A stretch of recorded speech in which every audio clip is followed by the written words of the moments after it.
on the ground diviner, like I had not foreseen this. How could this be? Don't you walk away from me! But I already won the match. Yeah, no, I'm into it. Different campaign. Dragon campaign. Dragon wrestlers. Just to make it even more niche and...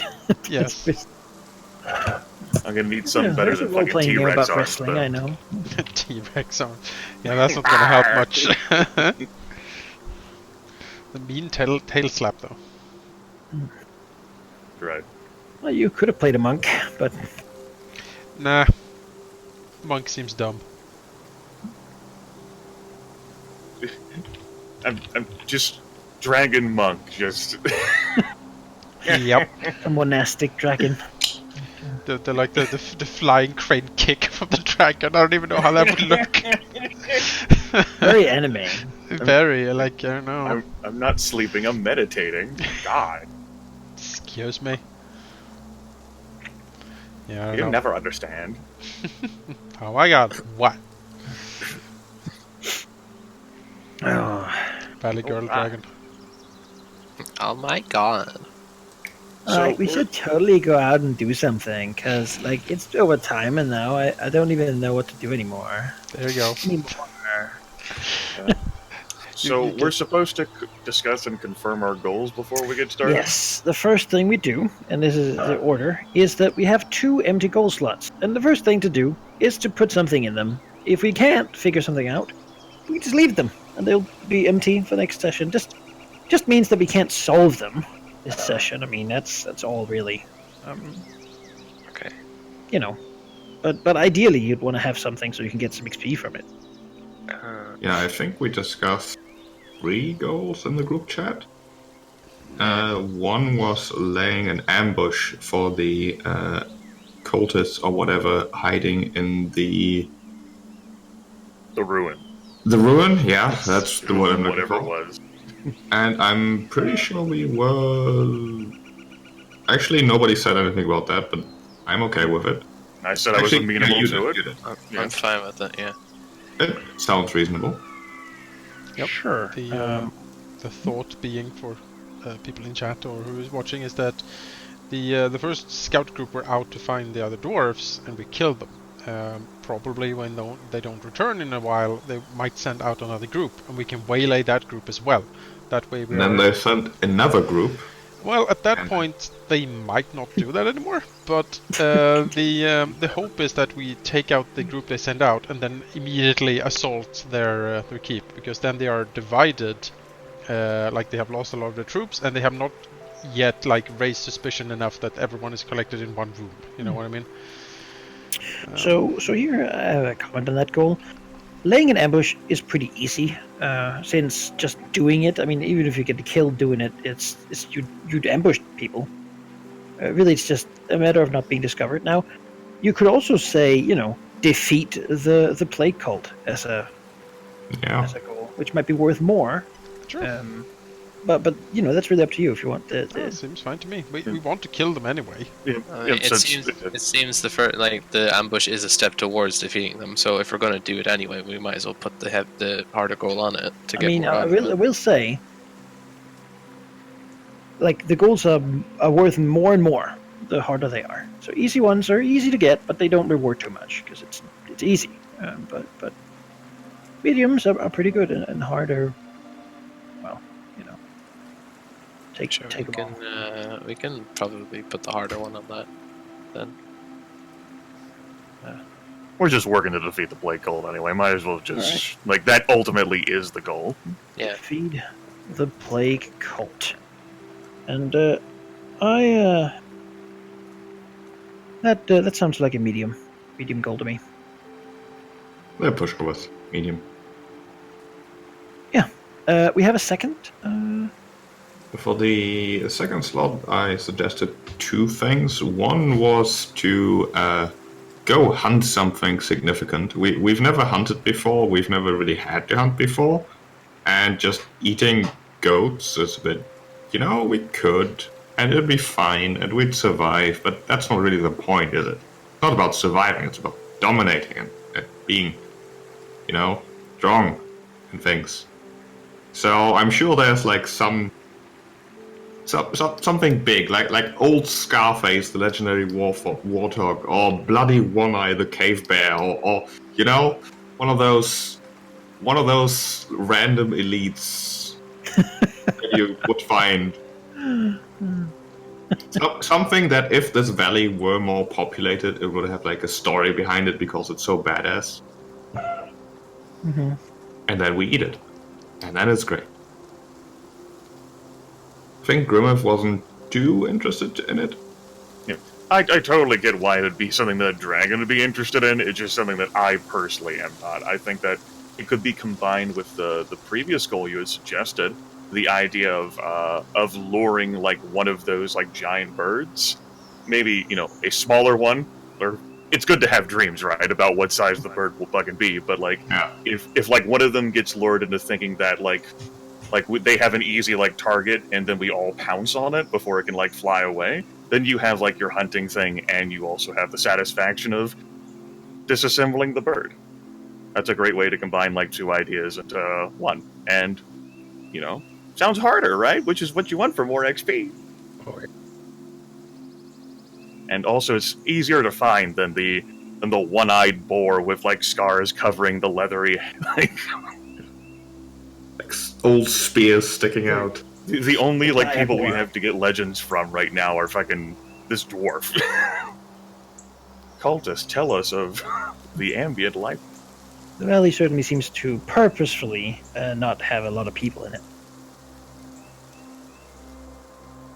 Jonas also suggested to gain the loyalty of the dwarf caravan, which I think is like a goal that we could maybe have for after this session.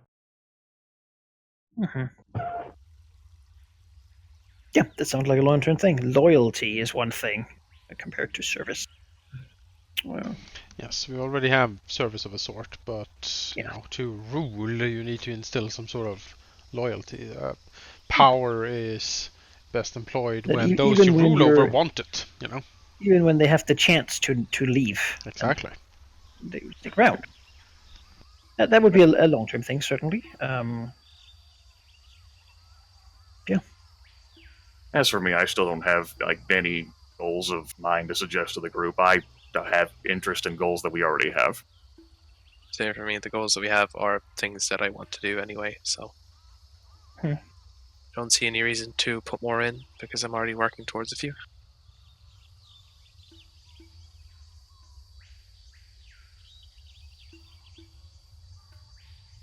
So, do you want to hunt something, or do you want to leave it open for the future? I'm fine with hunting things. That's something Tilraxus will certainly do. So I'm in. If people are amenable to it, I'm certainly in. It's up to you guys. I mean, I'm pretty ambivalent about it, so I'm fine with it being a goal. I mean, I suggested it. So naturally I hate it, and it's a bad idea. And I just made a reason for why I would find it tolerable.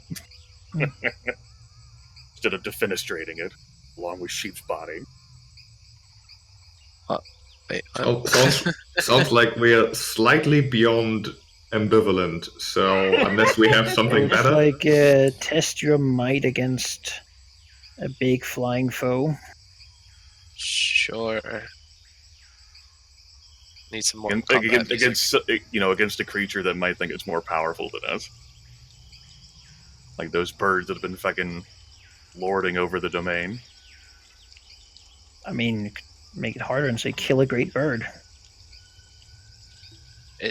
Hunting it would kill it, right? You can't just... Yeah, I mean, ideally, could try eating it alive, but it'll probably die eventually, yeah. Yeah.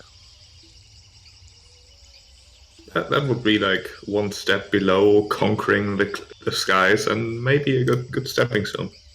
And we actually know what we're up against, and we Yeah, that's right. If claiming the skies of the Serpent Valley is hard, then in order for us like to a medium goal. Yeah. All right. So I will just repost your current list here in Discord so that you have a overview. Yep. Of your current goals. And now the next step is that you could abandon one and clear it up so that at the beginning of next session you can just add a new one. You know what? I don't really care too much about birds. It would be funny if you fucking made a case for Certainly. that. Would be indecisive, sheep. You've never been.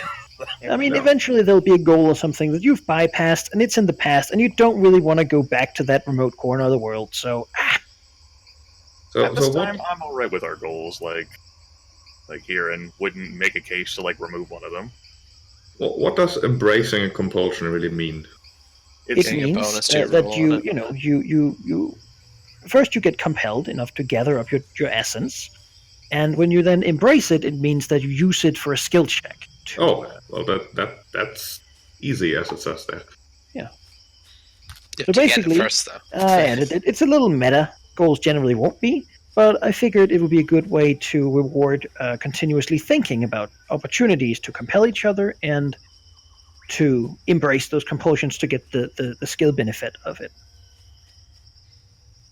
As a reminder for viewers, so far we have two compulsions on the board already. Both Jonas and Sheep's characters have 1 point of Draconic Essence.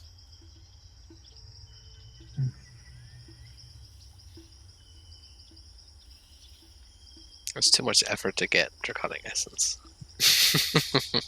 I mean, no effort wasted. Yeah, that's what. Yeah. Exactly. And your will is your reality, so it's of course. Yeah. Of course you're always working towards that. Always. Yeah. Really, it's a sign of Every greater day. roleplay that we don't have any points of Draconic Essence without getting. I mean, let's see. Yes, I have I've had a debate with myself. I'm not entirely decided, but I've considered doing it that you would get a single essence point at the beginning of every session to keep them flowing, even when there's no opportunity for a while. Not entirely decided on it though. I'll think on it for the week. Oh, we Star can Wars tell you Destiny points, and then we spend it. If we spend the Draconic Essence, do you get the Draconic Essence to spend on it? Yes. Oh no. Every point we spend will be given to the big bad evil Dracolich later. And then when you have to fight it, suddenly it's like I spent 2 to get a full rest in the middle of the battle. I spend 57 points. To stop time. You're like, oh damn it. Yeah. Oh, you're in a trash compactor. Oh. There's one of those weird Star Wars monsters. Yeah. A portal to hell opens behind you. It's like, See? like the Star Wars Destiny mechanic. Just because as a DM, it's great when people roll at the beginning of a session, you get that very feel of how things are going to be, which is fun. A tangent though. We have our goals. You don't want to abandon any of them, so we'll just stick with them. Okay.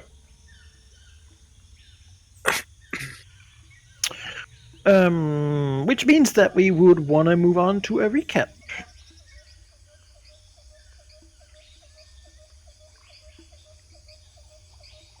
Alright, I'll do it. Good. Last session, we started the campaign. Well, we really started already in session 0, but last session, things became real as we approached the day where our devilish caretaker, who I refuse to call by the nickname that the rest of the group has decided for him, has decided that it is time for us to get out there and basically get out of his way so he can fulfill his contract of having raised us, which he thinks he has, and now get the hell out of there, basically. He suggested that should we ever return to the ruin in which we were raised, he would most definitely kill us. So we shouldn't. We should go out there, prosper, become nice and fat souls to be collected by him later. He will make us trouble. He will make sure that we will die eventually, and that that hell will get its investment and such.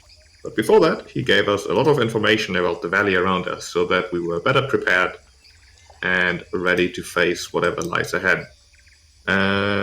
valley we're currently in is sort of isolated with a few people in it, and pretty much a great spot to just start out without being immediately discovered and murdered. So that's good.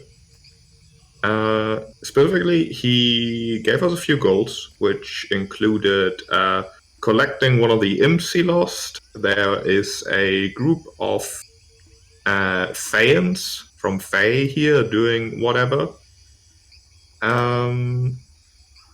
He suggested a cave system. He said, you could check that out. And basically a whole bunch of things. I'm not going to list all of them because that would make for a boring recap. And then eventually we took the dive and headed out into the wilderness, into the valley, and were faced with a collection of dwarves, I believe. I'm really not sure on the order of how events actually happened. I believe we heard about a camp of dwarves that we were going to check out because, hey, people, we can probably get dwarves on our side to do things for us. And as it turns out, those dwarves were the remnants of a caravan that was attacked by a bunch of orcs and had all their cats stolen that they were apparently transporting through the valley. Because, as dwarves do, transporting cats. And now they were pretty down on their luck, lost everything, had some equipment left, but not much else. So we approached them and told them, hey, you know what? You are in a terrible spot. Let us. Why don't you follow us? And I believe they were very hesitant, but Tyraxus managed to sort of convey to them that we would be good things to associate with, and presumably also implied that if they didn't follow us, it wouldn't end well for them either. So they really didn't have much of a choice there.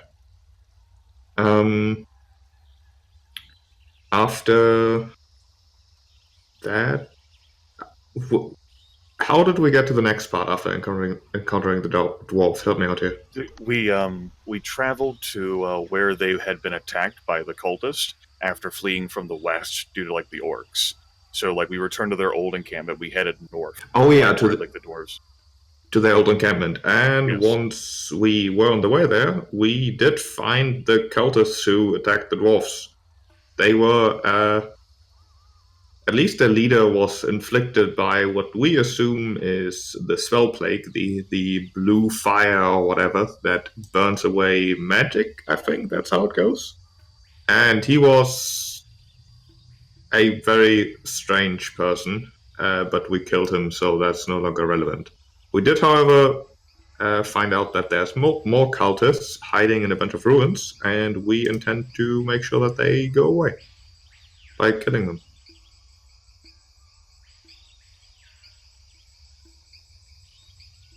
And I believe after killing the cultists, we pretty much stopped the session. That was an incredibly incoherent recap, but a lot of things were told to us.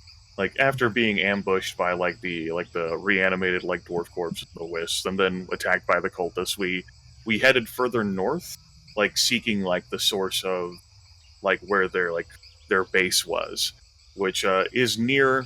Not too far from the monastery where all the other doors save one broke free from, and it seems that the cultist power base where they're located correlates with the psionic the psychic disturbance that's happening within the region. Oh yeah, the psychic disturbance that both Verdilith and Veristrix are feeling, which of course Verdilith and Tyraxus don't really feel at all because they're not psionic. They sort of have to care a little bit because we're sort of stuck together, so if you eventually die from psionic overload or whatever, that would be bad for all of us. Yeah, if any of us die, that puts a real hamper on. Yeah. It feels like having a woodpecker constantly in your head. That's what it feels for Veristrix. My understanding is that one of us dead means that the next ritual reincarnation will kill all of us, which means we all end up going to hell. Yep. Yeah. or in either case, it takes longer because there's less of less to pull from, which means you're asleep for even longer, which is almost as good as dead at this stage. Bad times all around. Yeah. Just don't die. Yeah. I don't know if you misspoke, Grimith, or if I have conveyed misinformation somewhat, but the dwarves went to the monastery. They they'd never been there before. Yeah. Yeah. That's what happened. It has sort of a Nathlan style, which is sort of an Eastern architecture. It's Looks it is a test of loyalty to see, if they can be trusted. We have a hostage, so they will probably be back, but it's still, they can betray us, so we'll see. Telraxis may also discover that the other dwarves do not care about her the same way she cares about them. That's true. Which, a good lesson for her, I suppose. Yeah, but you were moving. You were sort of around this region here. It's lightly forested, a bunch of pine trees around. You can see a rise here and a rise up here to what seems to be a plateau that is generally less high than the surrounding mountains, but still high enough to get a lot of like a wind, and therefore it's pretty barren, really. The disturbance is sort of something you felt from up here. In that direction, you begin to see the ruins, and you were, discussing if you wanted to do an ambush, but that's pretty much where we are. I think we should do an ambush. There's only one way out of here. This is valley. We can probably lay a pretty good ambush a good ways away from the actual complex. So they are like, a kilometer out of earshot and help, and then we attack. We have the ability to fly, so we can hide up in the trees or in the underbrush. Probably be fairly difficult to spot unless they actively look for us.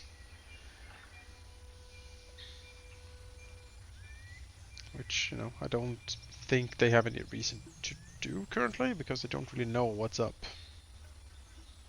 I mean, it could be possible that, given that these guys have some psionic power source, they might be able to send messages. We don't know. What's the range of your message sending? Well, you mean from my class? Yeah. Like 20 squares. Right. But there's a ritual that lets you send like a message from miles away. Yeah. So I don't think they had time to cast the ritual like during combat. We'll see.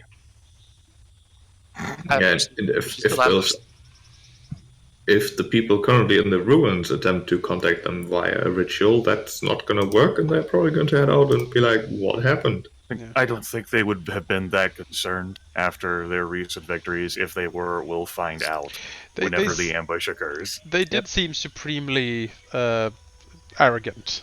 Him being like, "Oh, my pretties," and like be very creepy about it. While in reality, should have just turned tail and run as fast as he could away from 4 dragons. So a question, something that my heavily breathing, like panting from exertion character would like to know is whether we're just gonna wait, or you want to like do like a song and dance and jig to like try and lure these folks out sooner, or however long it takes, or I like think if we end up being here days, like. I think we should wait and let it take its time. I don't know a good way of luring them out by ourselves without revealing that is what we're doing. We could take the guy's head and airdrop it into the ruin. That could work. It might also spur them to go into a complete lockdown. I mean, what's there to lock down in a ruin, though? I mean, everyone gather around the leader and then move as a group of 20 people, then... But then our breath weapons will be so effective. Yeah, the D6. Roll with those fours. I really think that divide and conquer is what we need to do here. The little little hunting party they sent out was kind of powerful actually, and quite dangerous. So facing the rest of the cult in one big battle, that's going to end badly for us, I think. I agree. It's just a question of how long they're going to even take It to doesn't matter. recognize? We're dragons. A few so, days, like, probably. like, we have effectively we could hold siege their entire complex if they couldn't feed everyone in there, and we would win. Just a matter of how much time we want to invest. Yeah.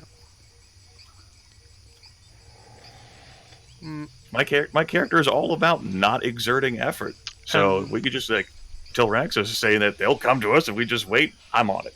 Oh.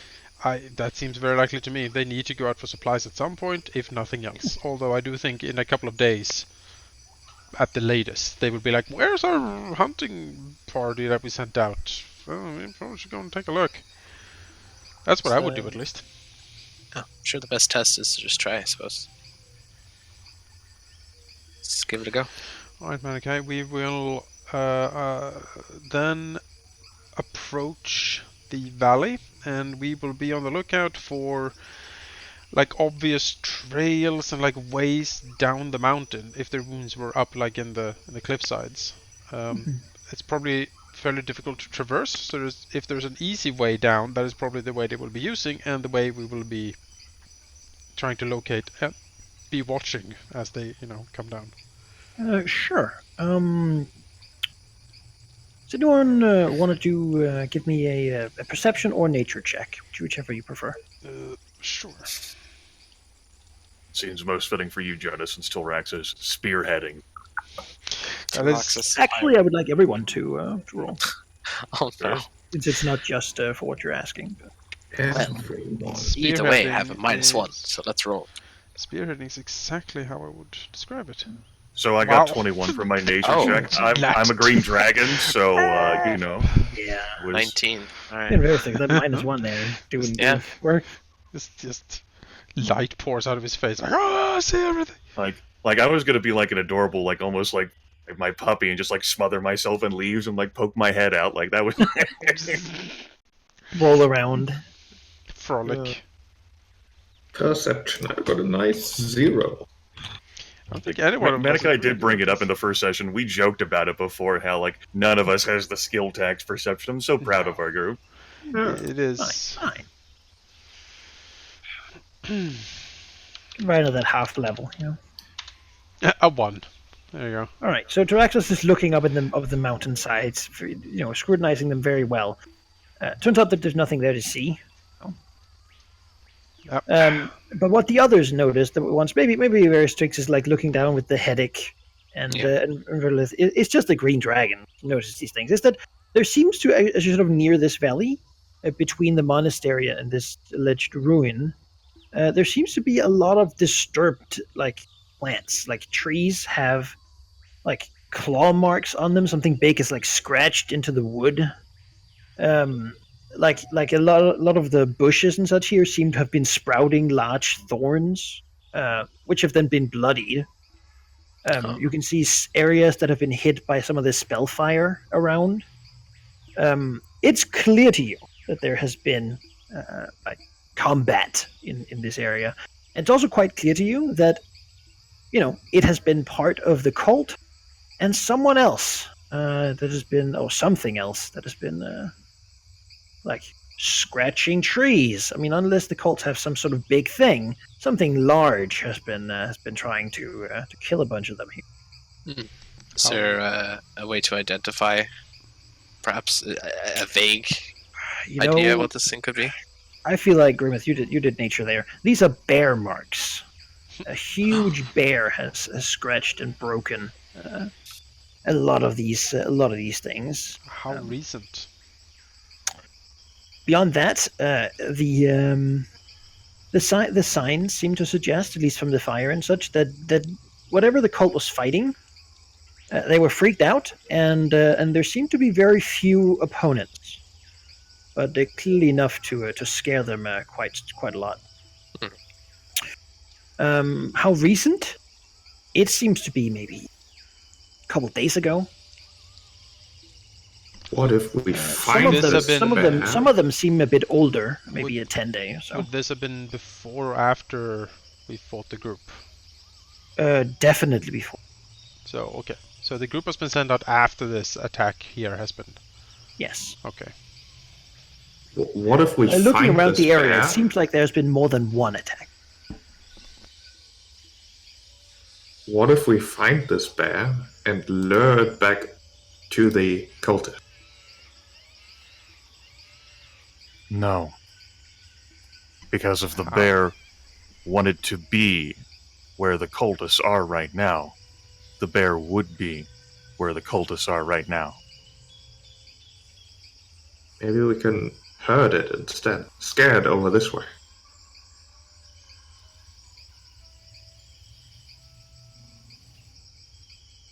That sounds like a lot of effort I'm not going to expend on trying to find a bear here and then herd it towards the cult. Well, it could be a lot easier than fighting ourselves. Could do most of the work for us. They would fight each other, and at the end, we eat all of them.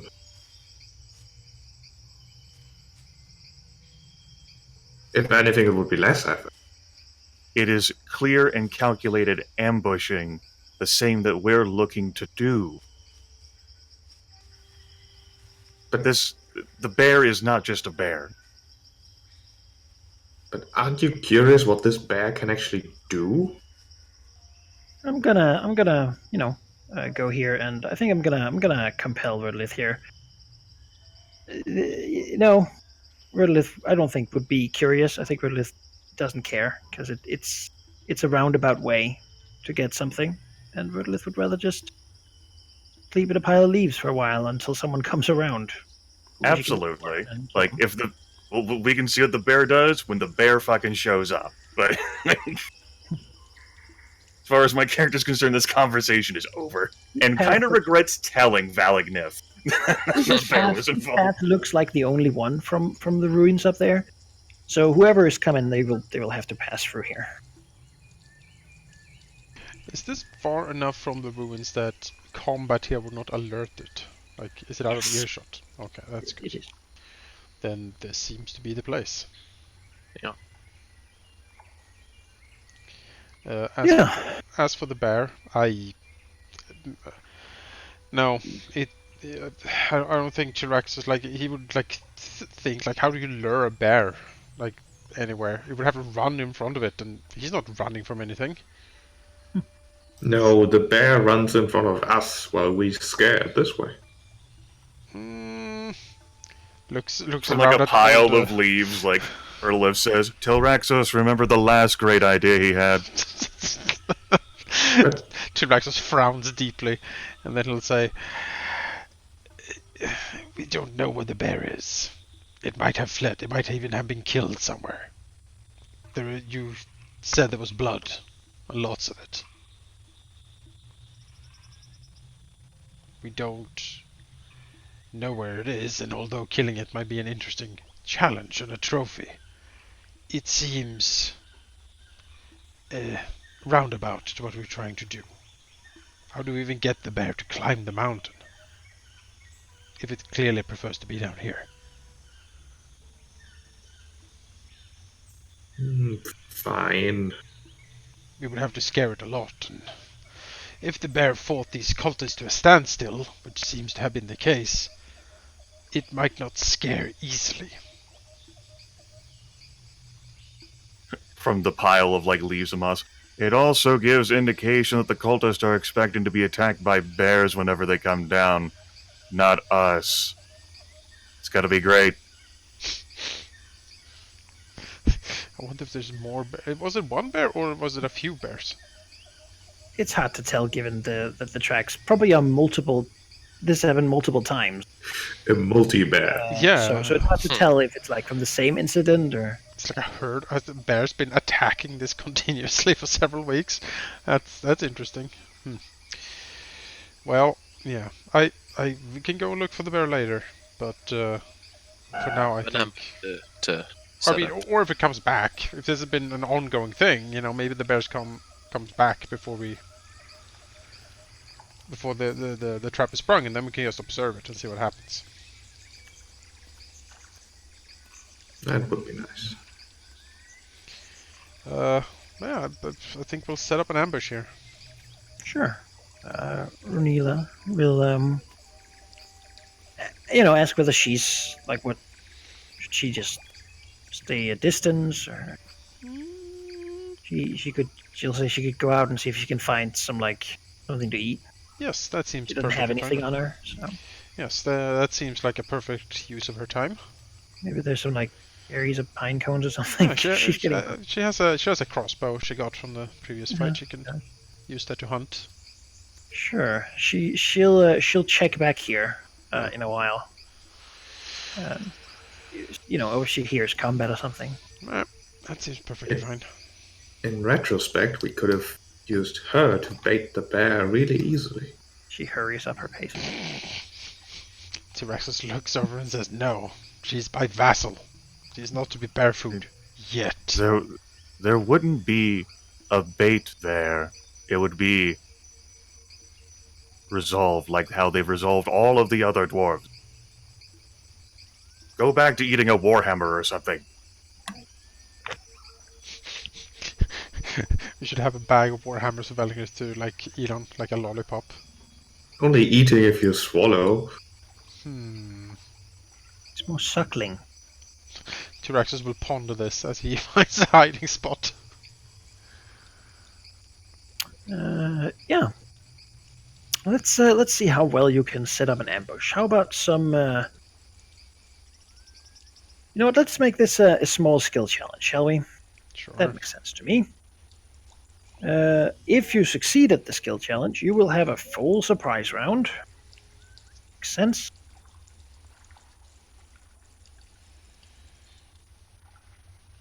Pair ambush. Do you all remember how to do skill challenge? I would need maybe a quick refresher. Sure. A skill challenge is basically a task that can be accomplished by doing skills. There will be a certain set of skills that are appropriate for the task. Basically, the ones you roll. If you get a certain number of successes before a certain number of failures as a group, then you will succeed at the skill challenge and have something nice happen. If you fail, then generally either it will not work or there will be some sort of penalty to whatever it is you're trying to do. Okay. Well, Yeah, so you'll be setting up an ambush. We are looking at a simple thing, so it's a complexity 1. Means you need 4 successes before you get 3 failures. might I suggest a skill for me to use? Sure, you do that. Alright, well, Tyraxus is big and strong. He has sharp claws, and he will use that ability. He's also Blue Dragon, which, have an affinity for burrowing. So he will use that to try to loosen rocks and other detritus on the way down. So when a few people have gone down there, it will cause a small rock slide to push them down, making the path down treacherous for them. Mhm. I would suggest using my athletics for this to push rocks around and break them free and stuff like that. I believe that is very reasonable. I shall do. If you can make it enough to make a difference here. We'll certainly try.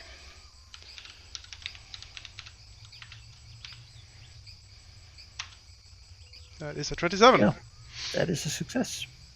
Wonderful. What are the others doing as access points? I have a suggestion. It may not be applicable, but since Verstrix is trained in Arcana, he can try and sense and identify the presence of magic. So I was thinking, since the spell plague is the I would assume it has some sort of effect or aura that would be able to be sensed. Perhaps Verstrix could act as a forewarning if he senses it close by, as if they were exiting the room they were in. That makes sense to me. Okay, I'll give that a go. Equation. Be a... Ooh. Yeah, he does sense out, sit and meditate perhaps to Yes. do it enough that he might have a bit of forewarning. Yeah. Okay.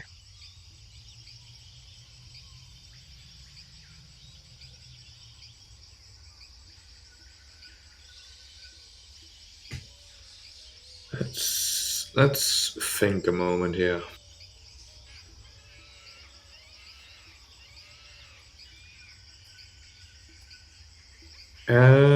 I have an idea. The best thing for an ambush is to have a path that they absolutely have to take and cannot circumvent in any way whatsoever, which is actually sort of difficult in the forest. There might be a path that they usually use, but maybe not always.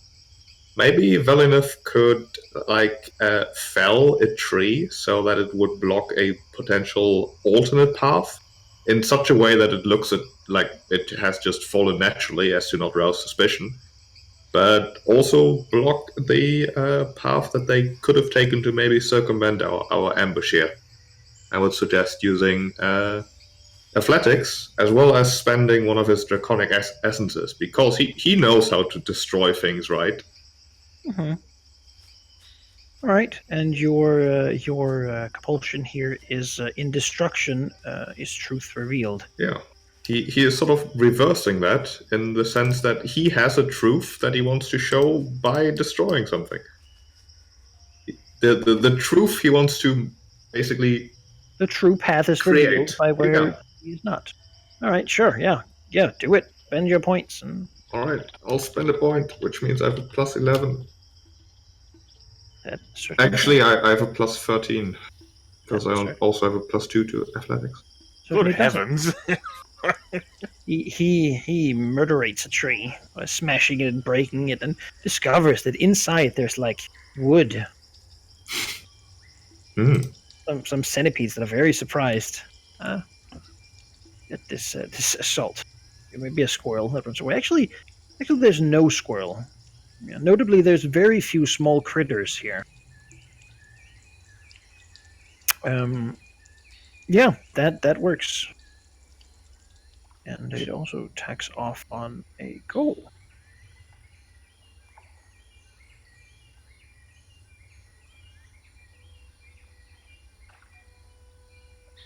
Yes. Verdilith, does you want to do anything, or? Well, I think the thing that is most fitting for my compulsion, and what my character wants to do and resolve the situation is, I understand what things can best match my color, so all I gotta do is find the appropriate perch, and smother myself in all these things, and have the incredible patience to lay in wait, sleep, perfectly hidden. Sounds most like stealth. Unless I'm using endurance, if I can self. Most. I will make a stealth. Sure. See it. No, it's not enough. Yes, green perhaps, but in the pine trees, they're not really too covering. So, although it doesn't really, it's not enough to doom the attempt. It doesn't push beyond. Yeah, probably deeply upsetting, due to the spell scarring, how the forest has been twisted. Yeah, so it's just the a lot colors of match well. Some of the needles have curled up on themselves, and some stuff like. Verdilith sighs in frustration and goes to find other moss stuff to compensate. Mm-hmm. Yeah, so that puts you currently at 3 successes and 1 failure, meaning that you need 1 success before you get 2 failures. All right. Well, generally in the skill challenge, you don't use the same. Each character doesn't use the same skill twice. Yeah. Okay. I have another suggestion for a skill to use. Well, we are trying to lure them down, and we're trying to, if possible, thin them out. We're trying to disturb their formation in any way possible. So anything that can lure them into disadvantageous positions is a good thing for us. Tylaxus would then perhaps fashion some sort of simple lure, some gold pieces that are reflecting the light, or something to create a slight optical lure further into the trees, in the hopes that they will rush down the slope and trigger the traps even more easily, or at least break formation and allow us to get into the slightly juicier targets. I would then suggest using my bluff check to construct a convincing lure or distraction a little further in. Sure. Yeah. Just make leaves into a bear shape. To build a fake bear. A bear puppet. Yes. Bear disguise. Good. Let's see if it works. Make a pinata, candy falls out. 16. It's good. That's good? Yeah. Yeah. Hooray! As you manage to prepare, why don't we put you in some of the foliage? There's this over here. There's this here, and there's this here. Where are they coming from? They'll come up here. Okay. This is the tree that Yes. Yeah. toppled. Like, what has the best perch elevation-wise? Is it down here in the bottom right? Elevation wise, you can decide where you want to have the highest. All I right, presume, great. I presume most of you guys are like on ground level, maybe like slightly dug into like Yep. like a pine. Elevation is needle important piles for my and- character. She's been sleeping on elevation for years. True. Uncomfortable on the ground. Jiraxos, It is. being a blue Si- person. Considering Malignant's terrifying display of strength, Rostrix thinks it's quite safe to stand behind. My character is thoroughly soured by, like, the forest that she thought that she was going to have is not the forest that is around her. Stupid spell blight. Yeah, I mean, so Veristrix here notices, senses trying to concentrate the approach of something, which is slightly later confirmed by the sort of the eerie blue lights moving between the trees. Beyond that, you can hear what is obviously not quiet. Someone like scraping and like pulling through foliage and whatnot. Like a slight moaning coming from whatever is coming down here. As in front comes a couple of these zombies. Actually, they're like clearing a path, basically, slashing at trees and wood and needles and everything. And behind them, very wary and sort of watchful, are a couple of these dwarven cultists, surrounded by some of their like wisp servants or creations. They come here. They seem to expect trouble in this part of the forest. Perhaps the tracks you've seen around, signs of battle, might be a reason for this. But they have not seen you. So if you want to, I mean, they'll continue south here. So if you want to tell me when you want to, I think now is as good as any to do. I think we'll engage here. all right. Okay, fine. No? Whatever, my character doesn't have the effort to expend to have a conversation. Let's just go. And if you will roll your initiatives. Oh, Manaki, can you set my initiative token to not be editable by me? Otherwise, it doesn't work. I needed that as well. No edit. Okay. All of the tokens will need to have it be set to, like, we can't edit them, or you'll have to click our button. Edit and very six already were. Okay. There Yeah, you go. mine- That should be everyone.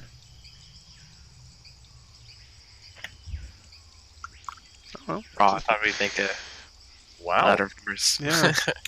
another high roll that's for me. a I lot got a 19 on that. Nice. A lot of dragons there in a row. Yeah, we'll just start with you because they don't know yet, and so they're just moving here, and all of you get to take a full round. Basically, the first round here is just you guys, and then we'll begin from the top. So you don't want to be Wisp 4 because a lot of dragons before it gets to do anything. Okay. So, my turn. Hi, how's it going? This was new and unexpected. I didn't expect to go first. Impressive. So I'm going to locate myself in a convenient place, which will be like, it doesn't matter. They're fucking surprised. They could just be There like you right are. here. They're like, "Hi, how's it going? Like How you doing?" jumping down from the tree. Well, it's not. It's not even remotely majestic though. With like even like her corpulent body, like I think this is where like the cat like references fucking stop. You hear like a crash of like branches falling down. like moss and like leaves like go scattering like away from like her body. I'm imagining it to look like a really fat stalk landing. I just like the like watcha.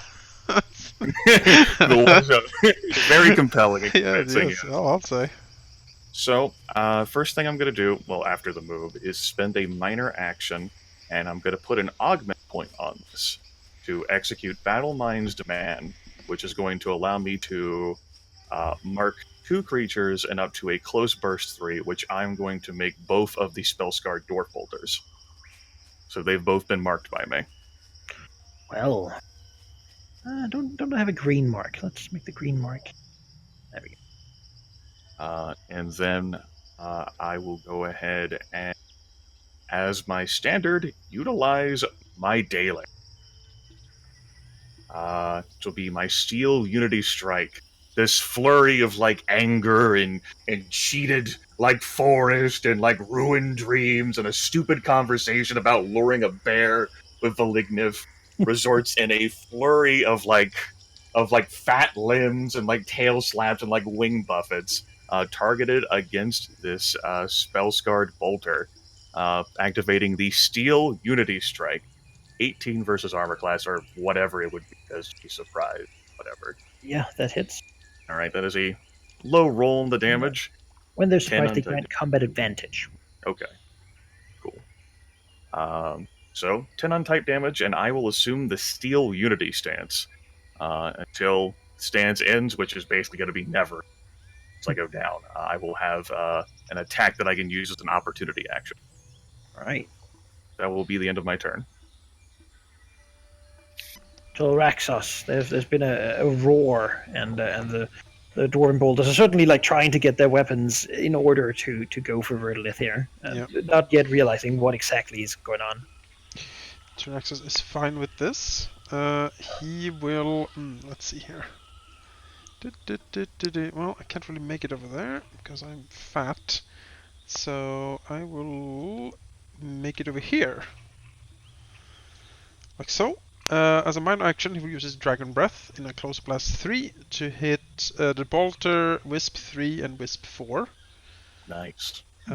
See if we can hit that. So we will do 1 damage roll, I believe.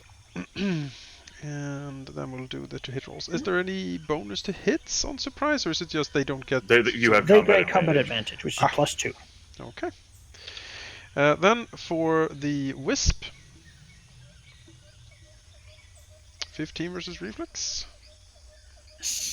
Right, wonderful. And for the Bolter, 23 versus Reflex for 7 lightning damage on her. And the final Wisp. 19 versus Reflex on the final Wisp. Excellent. As lightning spreads from your jaws, just snapping from it into the dwarf and like sparking off of her into the wisps that like just poof and explode. Excellent. As they are. Then Tyraxus will hit the Spellscarred Dwarf Bolter with his Vengeance Strike. He does have combat advantage, which will increase his damage. He's also next to 2 creatures, which gives him more damage on the attack itself. And I will also be using the Dread Smite here on her, trying to infuse his claws with cold and darkness to make the wounds even more horrific. So let's see if I can hit. Maybe you're the reason why this forest is fucked up. What? Excuse me.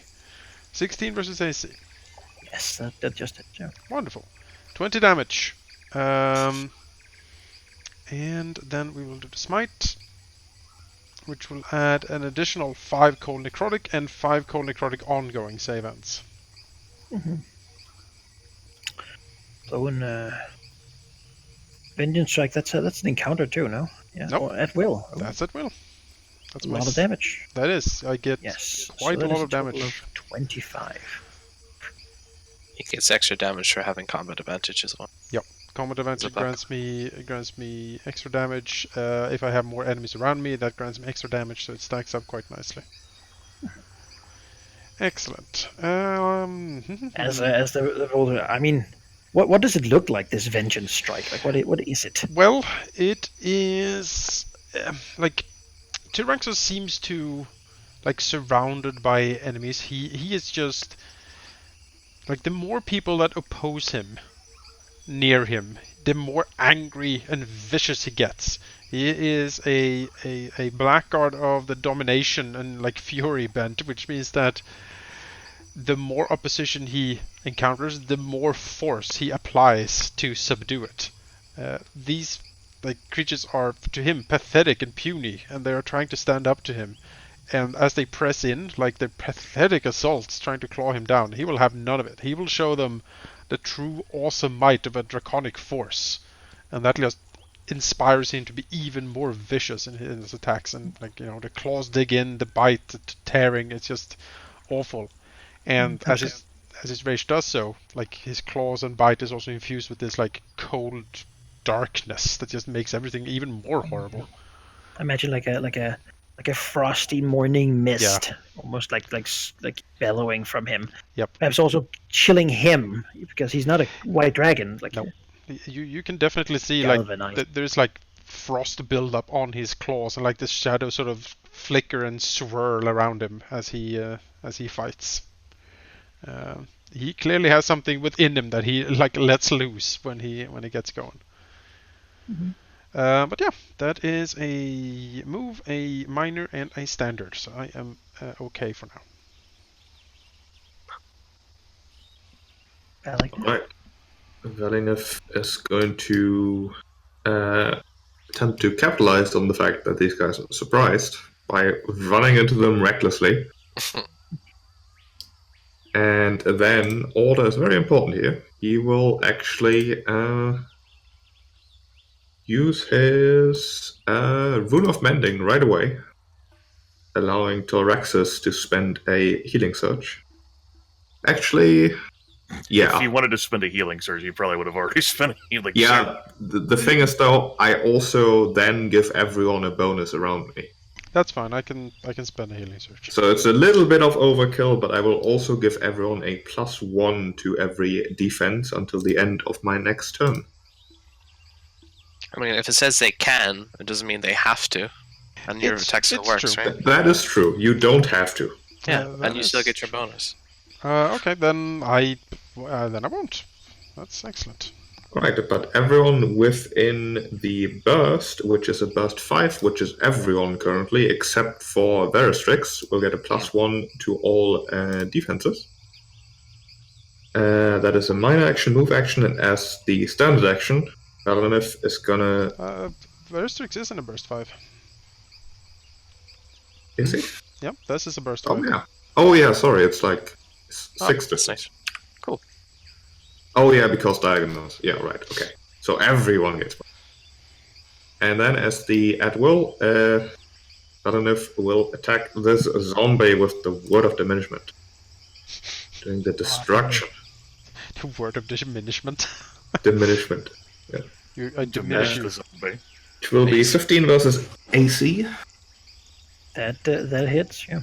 Are you spending Okay. an action point, or...? No. Rune of Mending is a minor action. I don't know why it says that. It's Oh, not. okay. Oh, that's fine. The macro's wrong. Cool. Yeah, that's 15 damage, and he is vulnerable 2 to all damage. Basically, the way this looks is the attack itself doesn't really look that much different from Verdilith just throwing himself at something and clawing it. But meanwhile, almost as if subconsciously, his tail is like drawing very specific shapes, then smacking the ground, creating a sort of out of place metallic ringing for just a second, before his attacks seem to do additional things. Cool. It's like a magical beaver attack. Like it draws rune and then smacks tail. Yeah. What does vulnerable to? Like, They take that vulnerable extra means damage. that whenever you hit them, they take that extra damage. So right now it takes 2 extra damage from any source. okay, That got is, I was about to say, that is not currently true. He has vulnerable 2, and also because he is adjacent to Verdilith, he takes another 2 damage from his. Wait, let me make sure I'm not. This is a very intricate surprise. It is. With negative damage reduction. You know, the more you get it right, the quicker it goes in. There we go. Rule of Destruction. Yeah, you get a +1 to attack rolls, and he takes 2 more damage. That's just your passive aura for yourself. The red aura means anything in that you have a +1 against, although it's slightly bigger than the actual effect. Okay. For reasons. That's my turn. Alright, this boulder gets to act. Do they? I haven't taken my surprise. True. You're entirely right.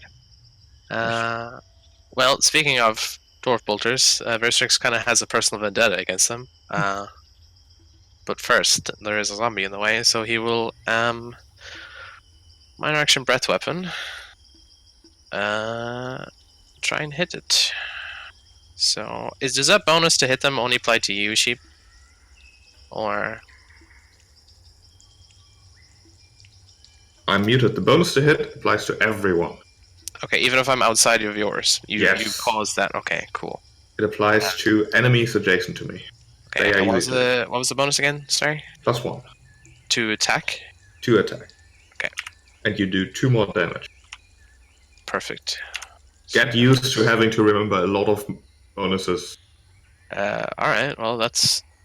I'm assuming 23 versus reflex hits this zombie there. Yeah, That one. So 5 psychic damage. +2. I added it already. Okay. I have really bad damage roll, I guess. What did you do, Manaki? Great, now the world is covered in fire. Yeah. I tried to use a punctuation, but it just doesn't work. What if I use Yeah, I don't know. comma instead? That's There we fine. go. That works. Is I that how it remember should this be? conversation happening last week about punctuation. Just. Oh yeah, that's perfect. All right, there we It's go. because it apparently it wants comma instead of. Okay. Verstrix will attempt to dishearten the bolter and the wisp. Wait. Okay. There we go. Area blast. A burst 1. He's going to spend a power point on it. He has combat advantage, correct? Actually, does that still work? Yeah, I do still have combat advantage. You do. That's a 16. All right. So Wisp is hit. Yes. 7. And 14 does hit. Okay. The bolter takes a -2 penalty to all attack rolls and can also no longer make any opportunity attacks until the end of my next turn. Because they are disheartened and mind is filled with thoughts of already having failed. Their will to fight is lessened for it. All right. I mean, given the situation, that seems perfectly reasonable. They have some problems. Certainly. Wisp has not been given any orders, so it'll just go for Tilraxos here. Yes. That is certainly a hit. These fucking reflex attacks, my god. Here we have some ongoing damage, which is taken at the beginning of the turn. Yes. Excellent. I see it as like the cold, like these like freezing, necrotizing wounds just overcome her really, and she just She tries to raise her weapon, but just turns like pale and white and just...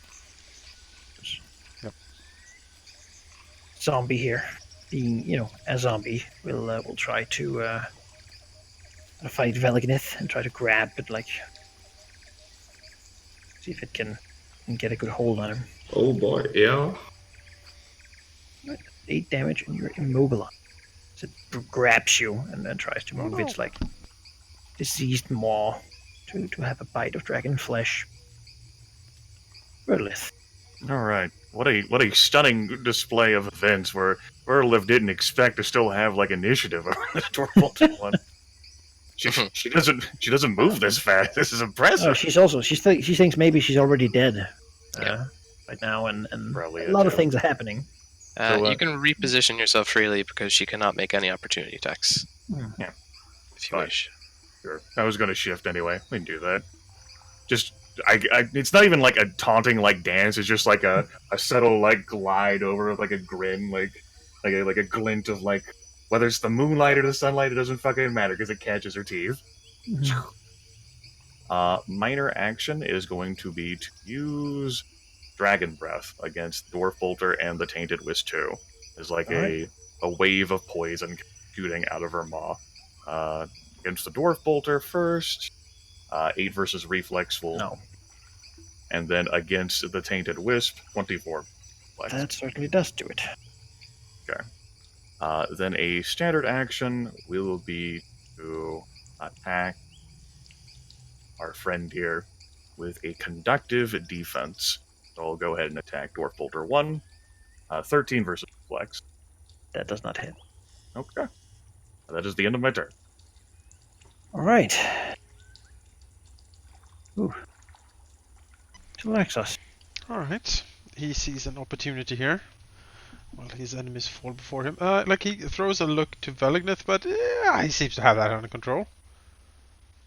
And so... Being grabbed by the zombie things, trying to hack onto him. I haven't seen that. I choose to not have seen that. Yes, that seems fine. Tyraxus will like rush over here. Verdilith will joyfully remember how Valignif walked away from her, and how Tilraxus walked towards her. Like, she knows, like, where the... She knows who her friends are. Alright, well, now I do have combat advantage again, which is exactly what I want to have. Let's see here. To defend and strike, combat advantage. I have a bonus to No, I don't.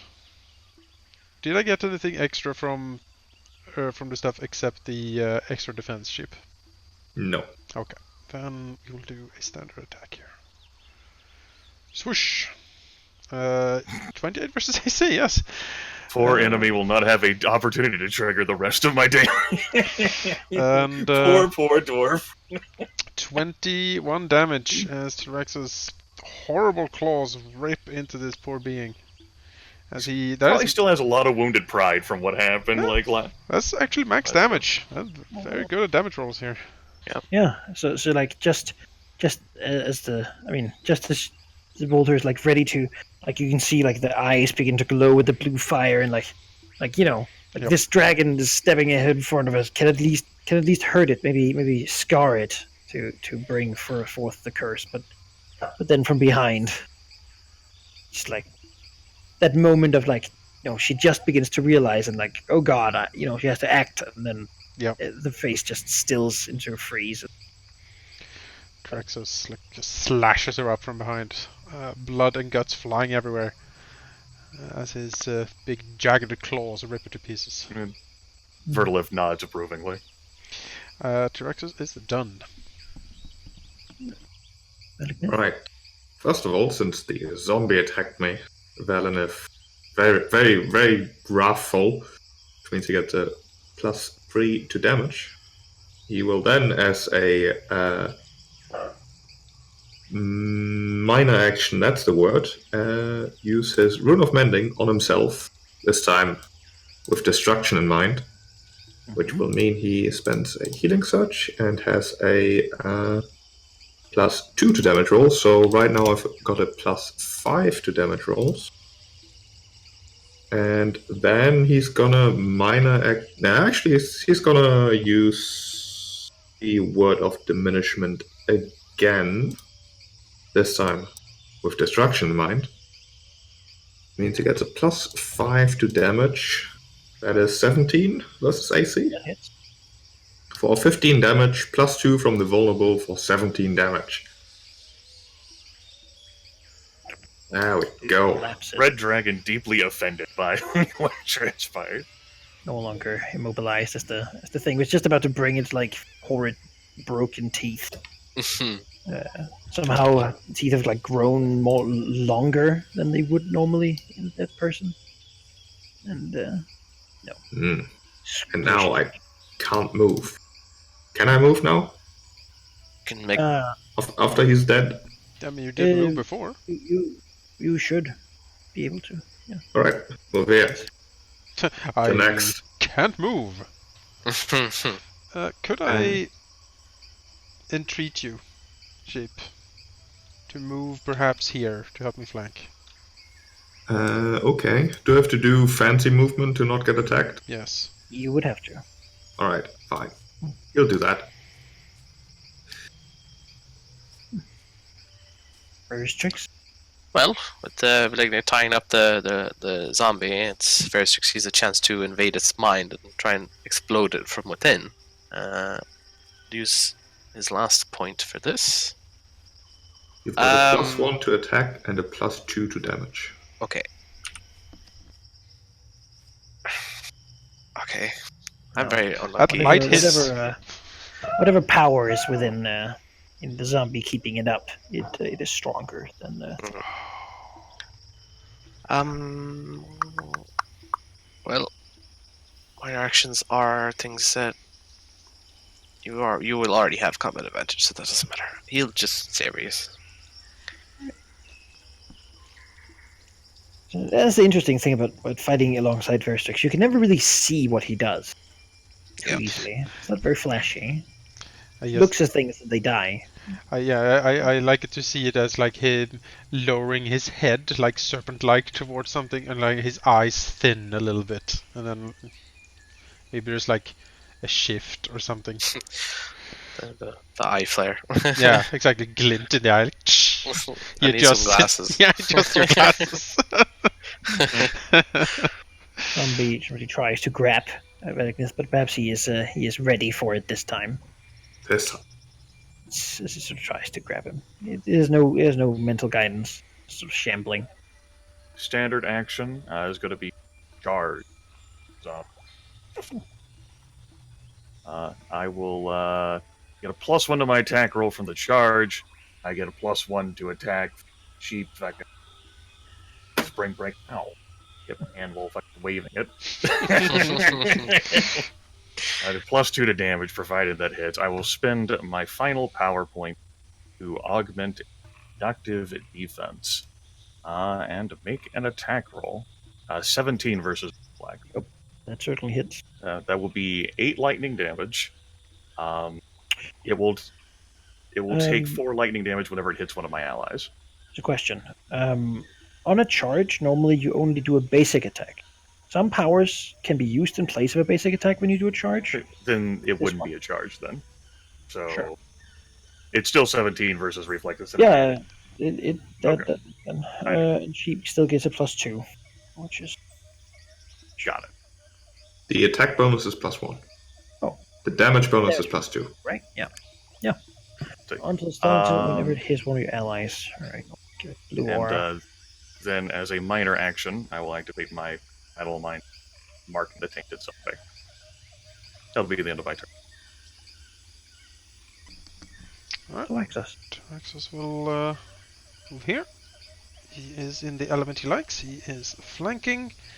It's time to get to business. He moves up as a minor action. He will use the Shroud of Shadow, as the dark shadows of the underfoliage here coalesce and swirls around him, to give him a little extra protection and some temporary hit points, which will aid in what he's going to try to do here, because he is going to do a Vengeance Strike again. He has combat advantage. He has +1 to hit, +2 to damage from sheep. And then he will activate his Spirit of Vice, which means he can spend temporary hit points to get more damage. Which means that it will be a +5 to damage in total. 14 versus AC? Yeah, it hits. The Alright. zombie has like mostly bone and skin, but managed to hit the vital parts and shatter it, Wonderful. like shocked and sort of burned as it already was. Wonderful. Leaving the ambush site bloody and like destroyed a bit, but that went pretty fast. Yeah. Tyraxus surveys the battlefield and nods very approvingly. So- Excellent. I've had another idea. Looks over, very skeptical. Yes.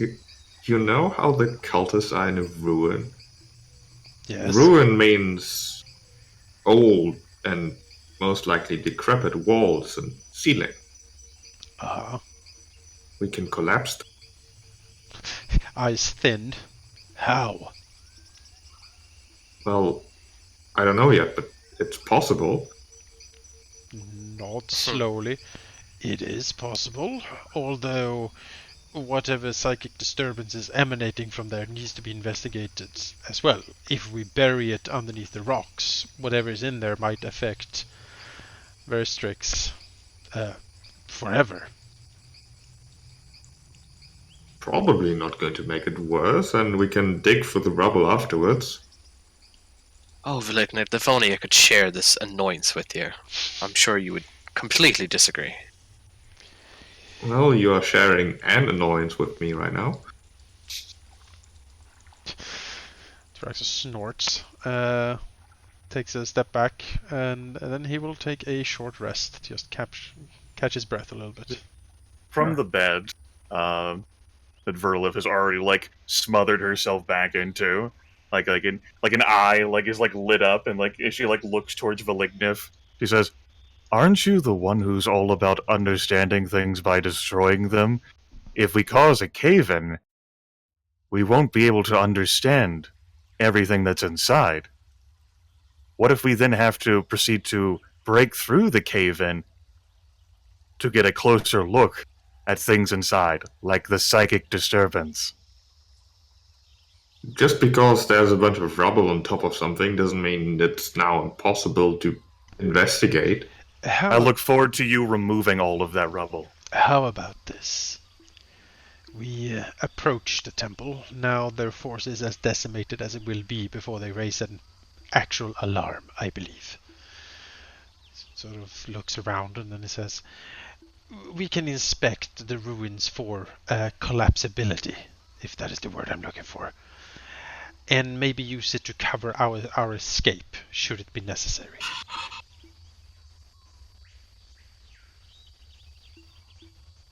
I suppose we can take a look before deciding on anything first. Tyraxus nods. Excellent. Now, I wonder if there's any gold in these dwarfs, as he creeps closer to start looking over the corpses to see if he can find anything valuable. Sure, yeah. He digs about and such. They seem to mostly have some personal jewelry and whatnot. Dwarves are pretty fond of that stuff. Like in some copper rings and like a pendant and whatnot. He finds 60 gold's worth of Oh yes. different types of small shiny things. Do we have and is anyone running a bank, or should? Am I running the bank? Sure. Alright, I'll run the bank. Tyraxus. All dragons run bank, right? It's true. I mean, we have our own personal bags, but you are the big boss. We are all brothers and sisters here, and as such we share. Which For is now. a foreign concept for a dragon. My home, the safest place. Yes. Obviously, Tilraxos' place is the best place to protect all of these things. All equal, but some are more equal than others. Exactly. No, I just imagine this is part of the Bone Dad's upbringing. Give us a good sense of community. I'm sure the others are happy with Tyraxus carrying the money until Each time as they have a place to put it. Yes. Excellent. I will then... Why bother carrying it when someone else can do it for you? Yes, my servant isn't here, so... Right in my wheelhouse, yeah. I'll write up the gold. There we go, we have 60 gold. Tyraxus is the dragon that can be trusted. He's strong enough to not be bothered by carrying it in his mouth, and Verdilith would probably swallow it. He probably would, yeah. Probably, yeah. I wouldn't trust Verdilith to be our banker. Like, red dragons, oh my I god. swallowed it. What is this coin made of? He would just gnaw on the gold to the point where he can't avoid swallowing it accidentally. It's like chewing gum. You just do it by accident. Like, and also because becomes like gold is my only appetite. Yeah. Literally just eating all the treasure. And wouldn't trust Verdilith with it because she's lazy, would just leave it. You know, No, she doesn't offer. I mean, like, I'm pretty sure that it had no effort wasted in wealth, because boy, oh boy, like, counting wealth and organizing wealth surely is not effort wasted for a dragon. No. I love gold. Yeah, Beautiful gold. Veristrix would probably just bury it somewhere. and make it like, yeah, we need the gold to buy it. It's like, we have to like, go through a maze yeah, exactly. to like, get to the fucking gold. I have hid it. I have unseen servants for that sort of thing. You have your gold if you answer these questions 3, and you're like, oh, for in fuck's one sake. of my 8 different layers. Yeah. Really, Veristrix is like the Riddler from the Arkham games. I love it. Like he has like a gnome come out, and there's 3 cups. Oh, like, no. The pouch of astral diamonds is beneath one of these cups, and gnome fucking starts like shoveling the cup. Yeah. Like, you've chosen wrong, and the room starts filling with like gas. Horrible It's gas. What the fuck? It's like, yes. I have hidden my treasure in the deck of many things. Oh no! Choose how many cards you will draw. That's a good way to hide the treasure. Actually, Grimith is eating the gnome. Like, I've got to say what's inside it. Oh. Eating the deck of many things. that was the point where Veristrix switched from gnomes to unseen servants. So that they wouldn't Right. eat. just all the paperwork he had to fill in like every time. Yeah. Oh, Oh, Gnomes talk have about families. tangents. it's an HR nightmare over here. it was built off of who we are as dragons, though. It was a good thing. Yeah. Okay, Ah, I believe then that we start approaching the ruins. yeah. You can rest here for 10 minutes, fairly undisturbed. I shall do so. Do we Yeah, have to you get like, up so soon? We have been marching for so long. Tyraxus looks over and says, Verdilith, yeah, I'm afraid so. You see, we have, he sort of looks around, we have now done what we set out to do. They have been lured into a trap. Now is the time to strike. If we wait, it will be more effort to oust them than if we do it now, immediately. It is certainly beginning to get dark.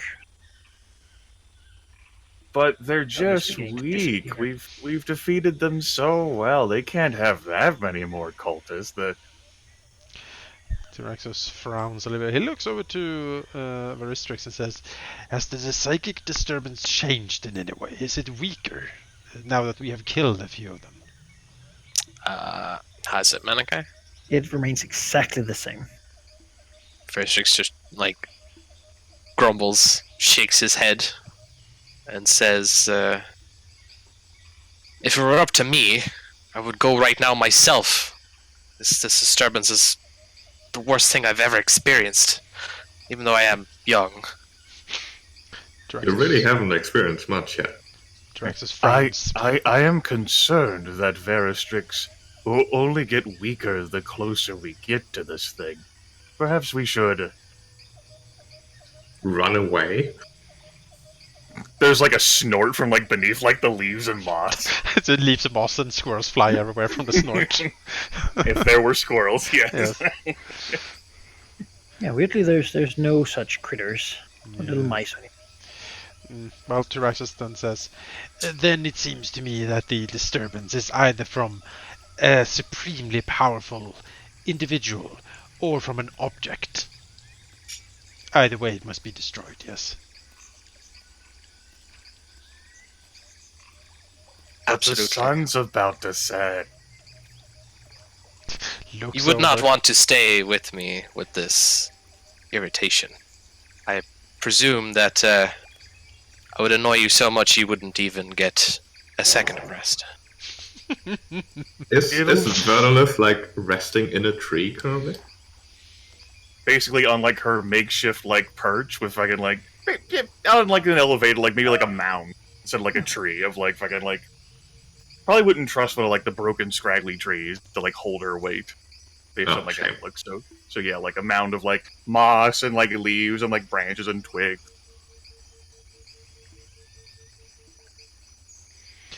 Now is the time to strike, I believe. There is, in my mind, no other option. But tomorrow morning could be the better time to strike. Tyraxus shakes his head. No. We haven't slept. looks over. We have been resting in dear father's care for many years. I myself is restless. If we wait, he sort of points a claw up the mountain. Whatever is in there will surely notice the missing people by now. Raise the alarm. Increase defenses. More patrols. It will be much more difficult for us to actually penetrate and destroy that thing. If we do it now, we can rest later. And besides, humans multiply very quickly. We should not wait too long. There is a deep sigh. like there's like the head like slowly like rises. Like I think you're giving cults too much credit as like the bulk, like the corpulence, like begins to like emerge from like the moss, like a hunting or foraging party of some kind. Explore, but not be back before tomorrow morning. Fine. But as soon as we do this, I don't want to hear from any of you. Tyraxus smiles, a toothy smile. Knowing that she's going to have to hear from Verdilith about whatever crazy like scheme he's got after this. I got a great idea. Listen. Hey, listen. So, I call it multi-level marketing. So, Pyramid scheme. Malignous pyramid schemes. Old bony father is very, very happy, very excited. Yeah, that is. Prospect. Tell me more about a tier. Essential oils can replace almost all medicine. Oh no. First you have to invest 10,000 gold, but then... It's a business opportunity for you. This does sound like a scheme worthy of hell. It does, doesn't it? Certainly be my personal hell. Alright. Blackguard deals in destruction via multi-level marketing. Destruction Incorporated. The most insidious, like, oh yeah, I like that. Blackguard, CEO of Destruction Incorporated. It's Chief Operating Officer. It sounds like we're heading further up the path, some more eagerly than others. I think Verdilith's gonna trail like behind, like panting with like exertion, like the heavy body like heaving over more fucking walking. Yeah, you drag yourself up. Like as you move in this slope, it's like perfect for that sort of evening sun, making everything like just that little bit sort of warm and sort of making you sluggish. Like it's as you move up here, it begins to get more dusty. The trees sort of stop.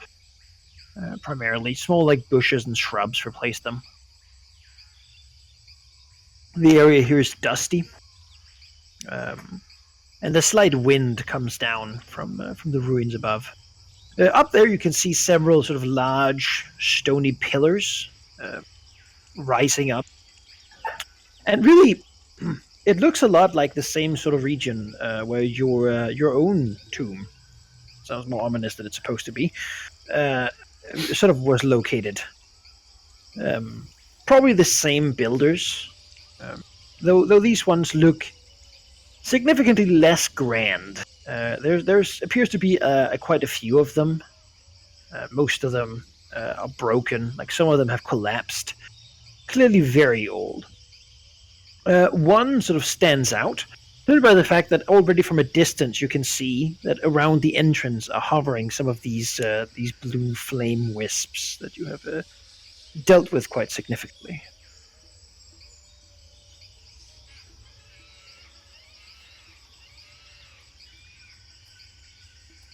The sense, the sort of the mental pain is stronger, and the rest of you too get a sense of sort of almost like a wrongness. It's how to describe it. It's in some ways perhaps tempting. It's a smell of power, but also power that shouldn't be. Power that does not fit in this world.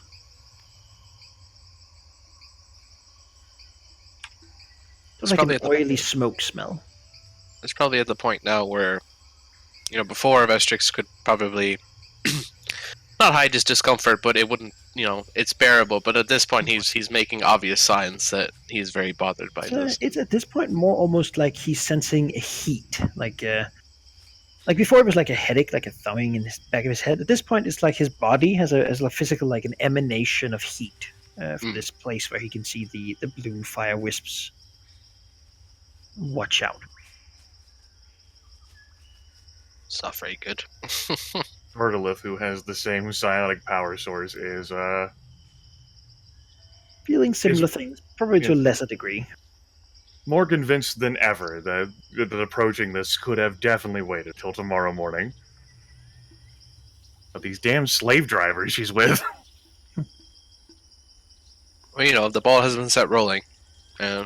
Balls don't roll upward. We're going uphill. If I say they do, they do. They will. I reject your reality and substitute my own. Son of a bitch. Well, you do that then. I'll wait down there. Yeah.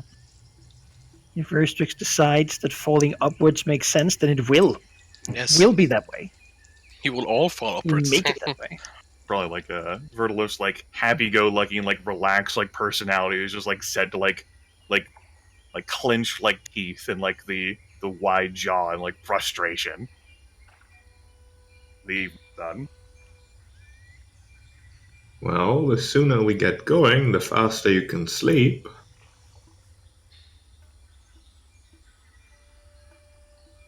Sure, you want to approach the tomb.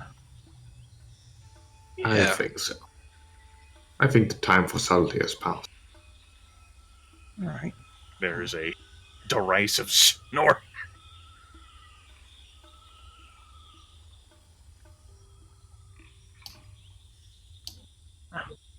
We're approaching bottom to top, right, Manaki? No, you're going east. Okay. I will reveal a little more. All right. Can just like expose visible. There we go. Yeah, there you go. Look at that vision layer and everything. Yeah. So, you'll probably want to be like over here, given what you might realize later. But what you see basically as you sort of walk up this is one of the topmost tombs. There's a small creek going through this area from it's dusty now, but presumably when rain happens, it sort of fills and runs into the sort of the low-lying river further in. This place, though, is even further up than that. What you see is a pair of massive doors, not unlike those from where you came from. Having been broken, these ones seems to have been broken into and like pushed arduously to the side. Someone has set up some rudimentary defenses, which seem to have been tested, though some time ago. Here you see several of these wisps, and from inside here, you can sort of see in until what seems to be a stair goes down, and sort of that blocks your view. You can see from here, strange bluish light mixed with what seems to be fire to make sort of a strange glow from further in the tomb.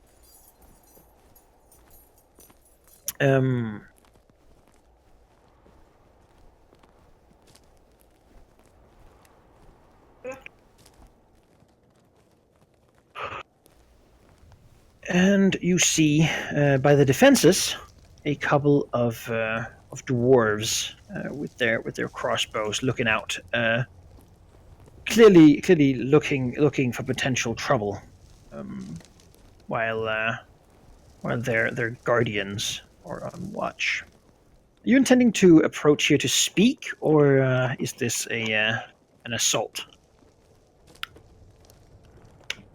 Pretty sure it's the latter, unless someone has a specific idea.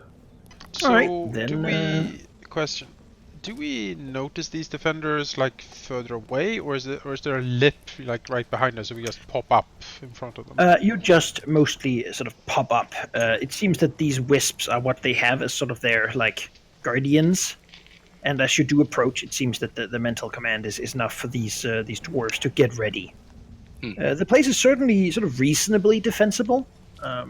Not too much vision, but as long as you have something that can sort of fly about. It was pretty much revealed where they were. Yeah.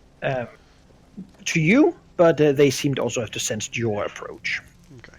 I was thinking otherwise we could have potentially flown over them, like drop down, like, come from above, just drop down here. But if they sense us as we approach there, then, we just have to deal with it. Yeah. I'll roll some initiative. Yep. Let's go.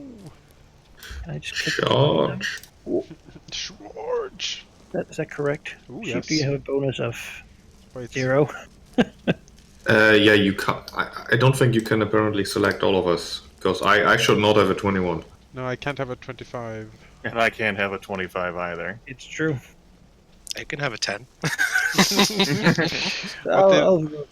You guys can all click your Oh, own. I already rolled a 4, okay. Yeah, 3, that's more, what I'm used to here. Hey now, you can't complain about unlucky rolls. There we go. Yeah, this is more our speed. There we go. We just used all of our high speed during the ambush. I will, however, as you are approaching, let each of you take a move action. Since, to get into position, basically. Would be nice, yes. So if you would all just take a move, then you can. Unless Okay. you want to just stay there, Sure. in case you can. I will certainly approach. Just step.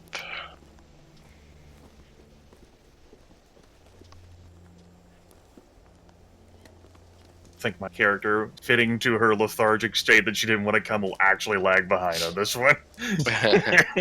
She'll be like, oh, fuck.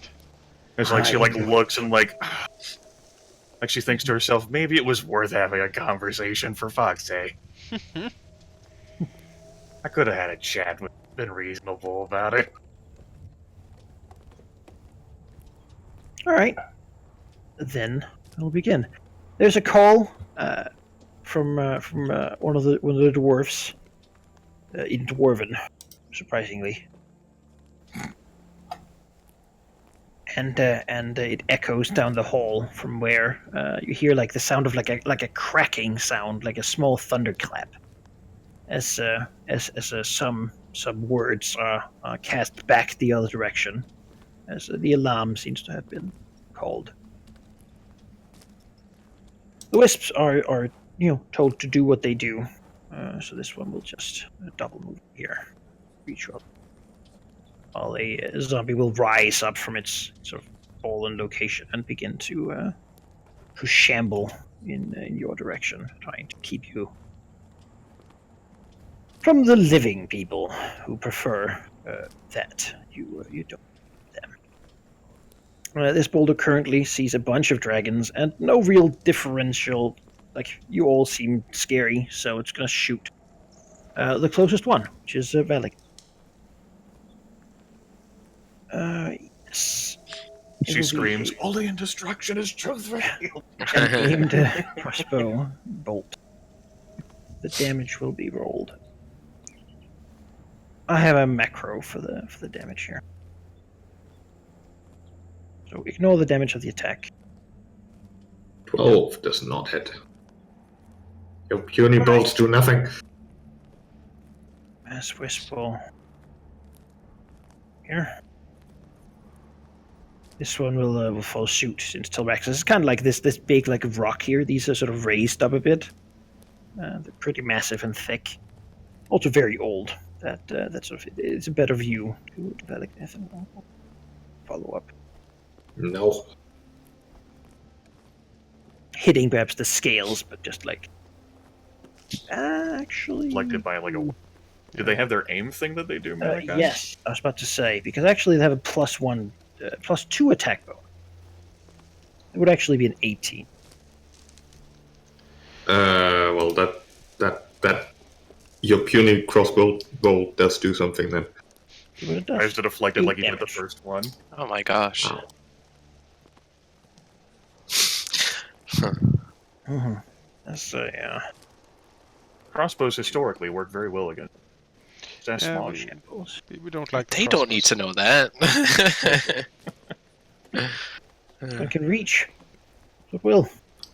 Moves over and begins to do its tainted caress. Ew. Yeah, it's Not a hit. again. Not again! It's always a hit. Tilraxis screams. Yeah, it's these reflex saves, man. I can't deal. It's really trying to just like keep it at bay a little bit as it sort of just blinks, and it's just this strange feeling if it stays near you, and you know if it kept doing it, you would die. Okay, well, sounds like every dangerous thing in radiating existence. Pleasant sensation. Doesn't really do anything to you. Be there. Sucking your soul. Oh well, everyone's spread out, which is not great, but perhaps I can clear the way for. You may want to start else. going after, like, since you're like our best range person, you may want to start going after those bolters in the back. Yeah, am I within? I need to get within 10. So I will need to. I'll tie up the zombie. I can. Let's see. Perhaps here is the best spot to move then. I'll move here. Wait, hold on. He will actually fly over here. Right. With his 3 speed. Yeah. And be flying. Yes. So And you can tag the fly. flying. Remember 10. It's time to scourge the mind of the dwarf bolter 3 here. He'll use. Oh, she was just so sane. Yeah, well, you know, let's try a quick and powerful blow here. Let's blow my points on this because let's see if I hit. Do it. Damn. Blame the psychic disturbance. That's actually what I want to blame. Like, my character's just thinking, like, wow, I thought he'd be better than this. This psychic disturbance is really hitting him hard. He thought he would be better than this too. To the outside, it just looks like he's just looking at people and nothing Yeah. happens. Well, Manaki, how would Dragon Breath work if from 10 feet up in the air? Would it hit that zombie or? How would we work that You out? can do it diagonally, so I think it should be okay. Okay, I'll just hit this with my Dragon Breath if I can hit it. Mhm. Oh yeah, that's a good roll. Two psychic damage. Good. 1 on the 1d6. Begin to shake. Animation. Yeah, that's very strict.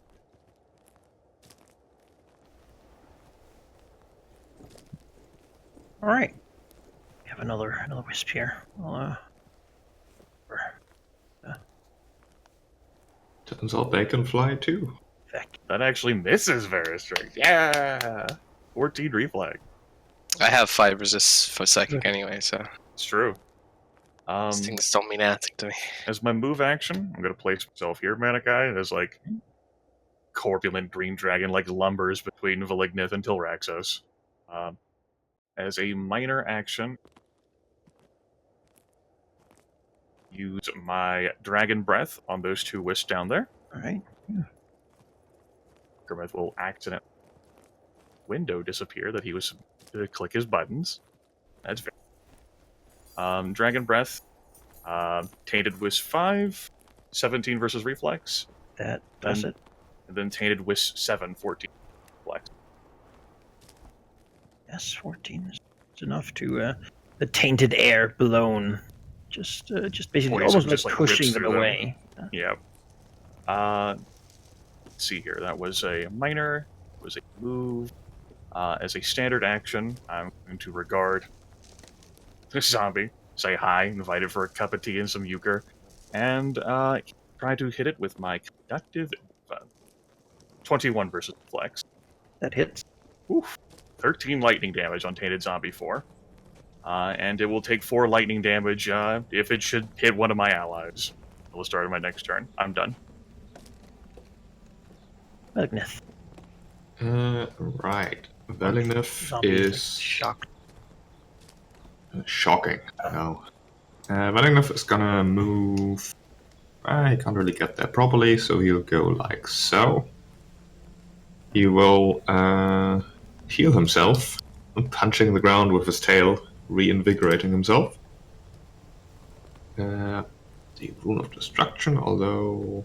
Yeah, it does matter. Everyone within 5 currently, which is everyone, gets a +2 to damage until the end of my next turn.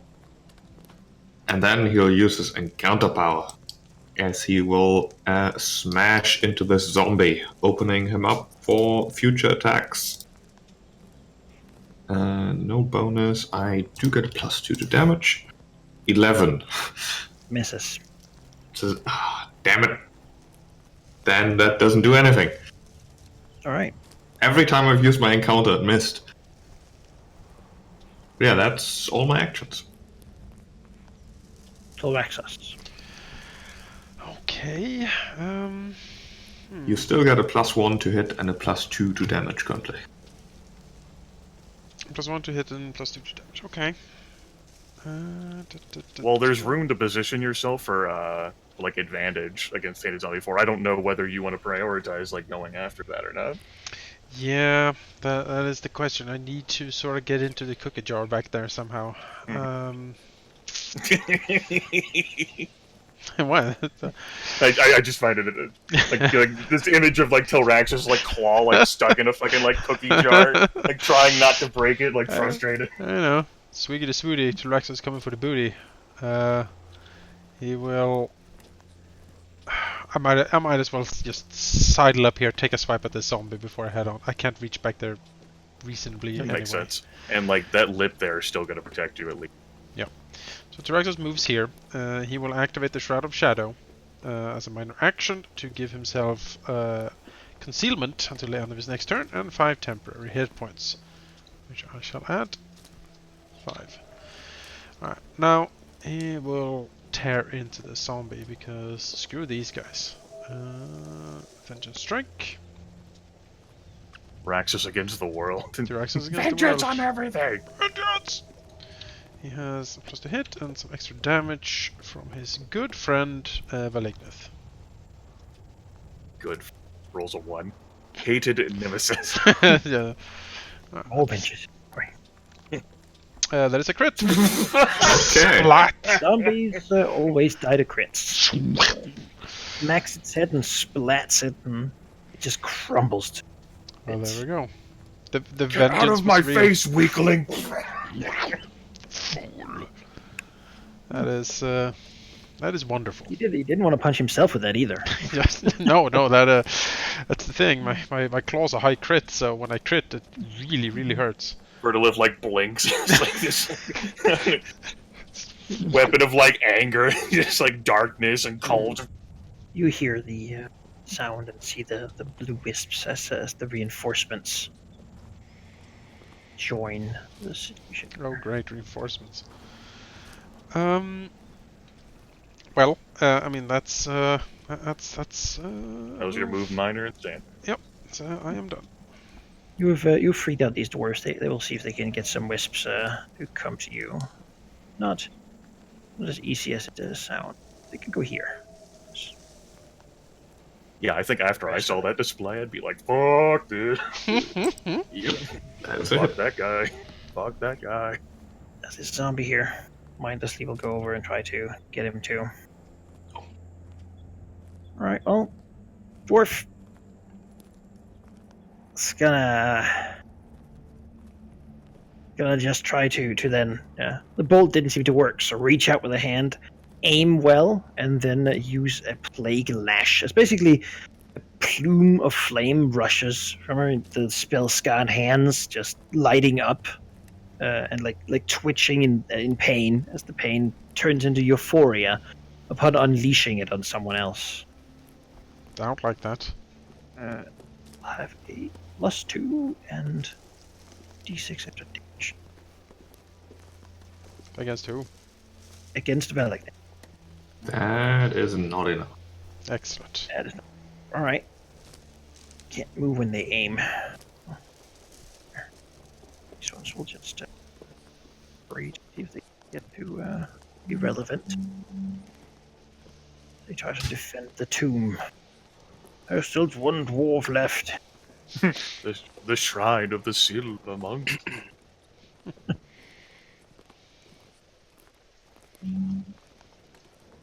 Yeah. Plague Lash, alright. Didn't seem to work either. No real other target visible. Turns out they also don't like attacking anything that has cover. So we'll aim at Verdilith and try to lash out. Better roll. Yeah, 21 is enough. Alright, I will roll the damage then. Better you than that purple dragon flying in the air. 8. 8 psychic damage. And ongoing 5 necrotic. As Verdilith begins to feel himself cough up sort of black, bluish, sort of lead-colored blood and goop. It does say each time the target attacks, not ongoing. Yes, that's true. Okay. We'll give you an aura of like dark blue. Is that a save ends effect? I think it's just next turn. Oh, duh. So yeah. I didn't read Duh. it immediately either. Yeah. Adept here. We'll...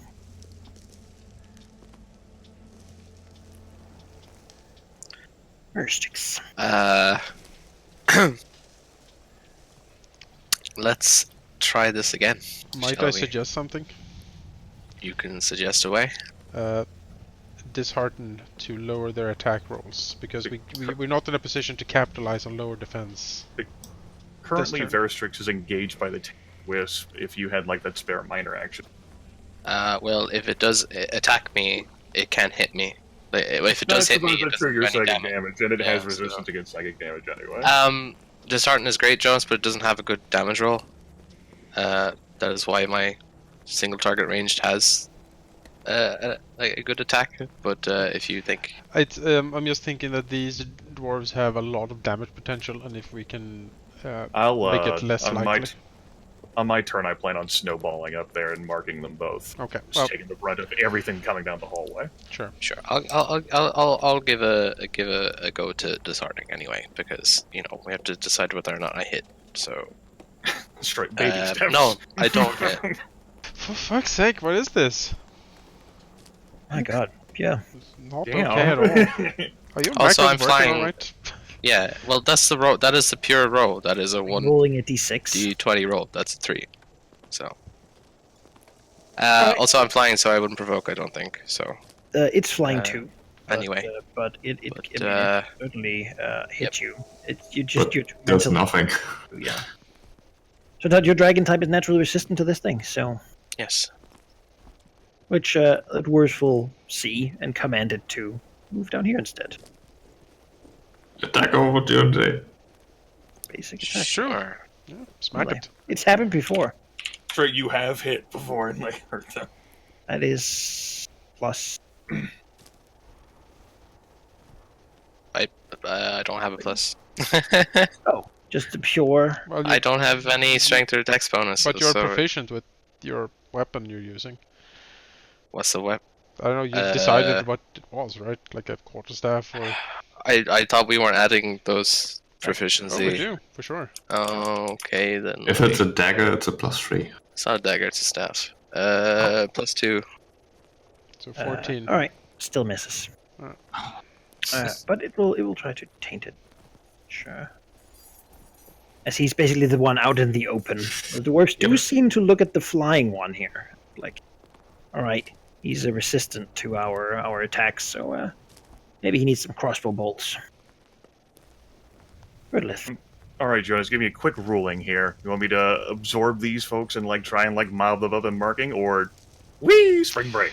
I think that Go for the archers. Yeah, go for the archers. I have a thing. Okay. Tie up the archers if possible. All right, then 2, 3, 5, 6, 7, 8, 9, 10. Hello, double move. Yep. How's it going? Come here often? Oh, you freaked them out. Ah! No. Double move. And then as a minor action, I will go ahead and spend a aug. And I am going to activate my Battlemind's Demand. Both of them are marked until the end of this encounter. Yeah. They seem... It's like this You seem to be like, the biggest corpulent, fight like green dragon, like bursts through the barricade like the fucking Kool-Aid man, like smacks to the side, like Cha! like red eyes, like flitting like towards them both, and then like down the hallway. Probably a creepy thing where like both the eyes are able to focus on different targets simultaneously. As they That's just why. shrivel with their crossbows, like looking happy that the reinforcements are close. That is the end of my turn. Right, Verdilith will shift over here, smashing his tail on the ground, ringing like a bell before bursting into flame as he will expend his daily. Good God. The rune of endless fire against God. the zombie, which misses because fuck me. It does, unless you have some sort of bonus to attack roll. I do not grant myself the bonus of my aura. That is tragic. But the effect still goes. He does more damage. All his attacks now do fire and radiant damage. And all temporary hit points and hit points he gives are increased by 4. Which he will use immediately. Half damage, I see. You do have damage, yeah. The attack. And the damage is... half damage. And the fire and radiant probably hurts the zombie. Pretty good. Then it is 6 fire and radiant damage. Right. Does not seem to be particularly weakened to radiant. It seems that it is more aberrant psychic energy that's animating it than typical necrotic. Oh. But it does burn well. And then Stupid zombie type. That's right. Yeah. You also take 5 damage. yes, As you do it, you begin coughing up. I accept. Then he's gonna use an action point. And second wind. That's a good idea.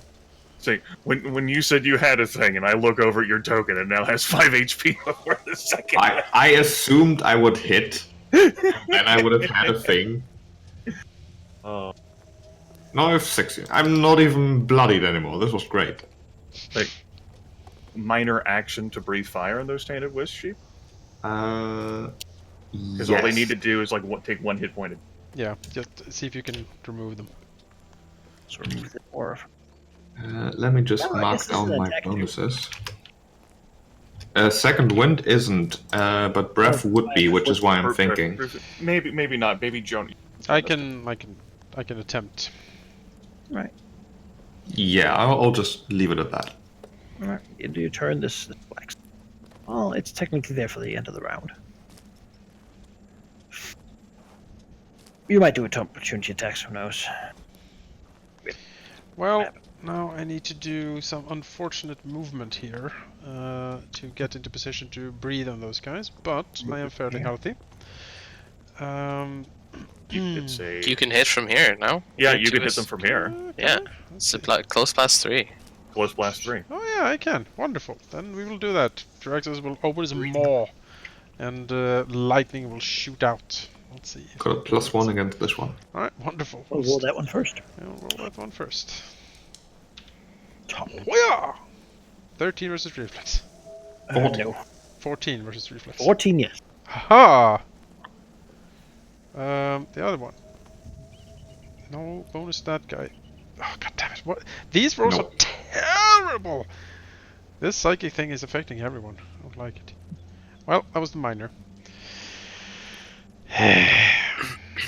looking over, like hearing the hubbub coming the corridor, T-Rexus realizes that time is of the essence here, and he needs to... let's see here.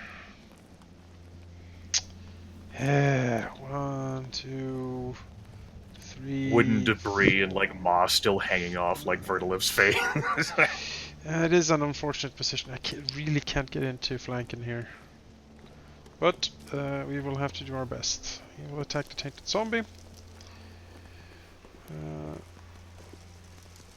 Oh, actually, let's see if You have a +1. Actually, I might as well just move here, because then something else is next to me, which means that I get more damage. And next turn we can do some shifting work if we need to kill the zombie. Alright, well, T-Rexes will strike. +1 to hit. Anything else? Nope. Okay. He's attacking. The zombie. Okay. So try to get rid of some of it. Should I smite? No. I need to save that a little bit. Oh yeah! That is another crit! There we go. Bye, zombie. Where all the good rolls come out. Just fucking crit both them, damn Yeah. son. Fuck you. It is smashed. You learned how to deal with these now. T-Rexus is Yeah, not having... Mighty Morphin Power Rangers putties. Just hit the Yes, obvious exactly. weak point on your chest. They do the same sound also, that like weird, like yeah, that's good old T-Rexus done. We will attack him. 4 damage. 4 damage. Should have been a purple dragon, right? Yeah, at this point, goodness. You know, with my bad luck, I don't think so. Then this bolter just aims and shoots at the green dragon. Just gotta kill it. Like, That definitely does hit. all right, 8 damage. They're not good damage rolls for their for how much they could do, but perhaps that is appropriate to the current situation they feel in. They're a little rushed with their shots, but do connect.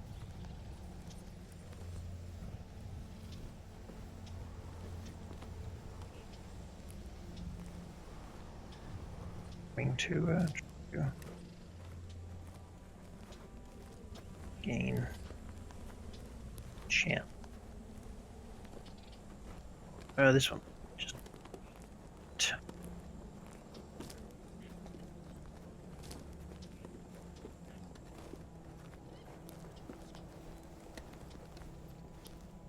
yeah, this one will try to shoot as well. That will That's a definitely critical. That will definitely crit. Max damage, which means 16.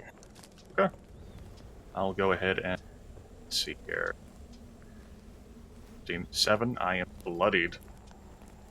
I will go ahead and use my persistent Harrier on that Belsguard Dwarf Bolter 4, making as an immediate reaction an attack against it. Will miss. Yeah. The claw reaches out to try and strike the bolter from behind. Bolter manages to see it coming. Just dive away as the 2 bolts from one from either side. Just It's like stepping between both of the crossbows. It just meant that both the bolts were just direct hit. Over here, he doesn't actually want to get too close to the action. Powers do actually require him to be fairly close. So he will actually have to double move because he's too far away. Otherwise, he'll go up here, trying to stay away, but still close enough. Where restricts. Right. If I have to land, how much of that movement does that take? As much as it takes to get to the ground. Right. So 2 squares then. So I would have 4. That is barely enough. Okay. Do we have an action point? Yes, we have an Okay. action point. We got it after our second rest. Okay. Well, I set something up here. We stop flying first. 2, 3, 4, 6. He's within 10. Okay. First thing he is going to do is he is going to use his minor feature to distract the Spellplague Adept, as he does. So, grants combat advantage to the next creature that attacks it before the end of my next turn. Right.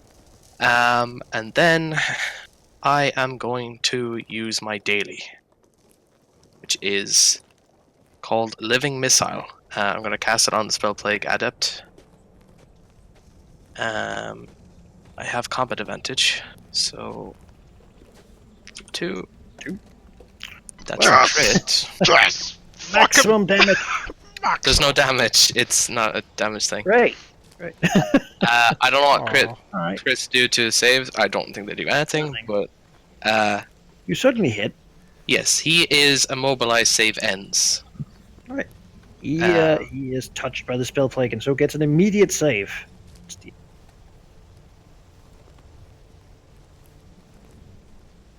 Save. He is immobilized. Even. Good, because I can't use my daily if he saved from that. So the daily has a secondary effect. While he is immobilized or slowed by this power, I can use a living missile attack. So that's a minor action, so I will use an action point to get my minor back. And I will use it. So let's see. Because he's immobilized, do I get combat advantage or...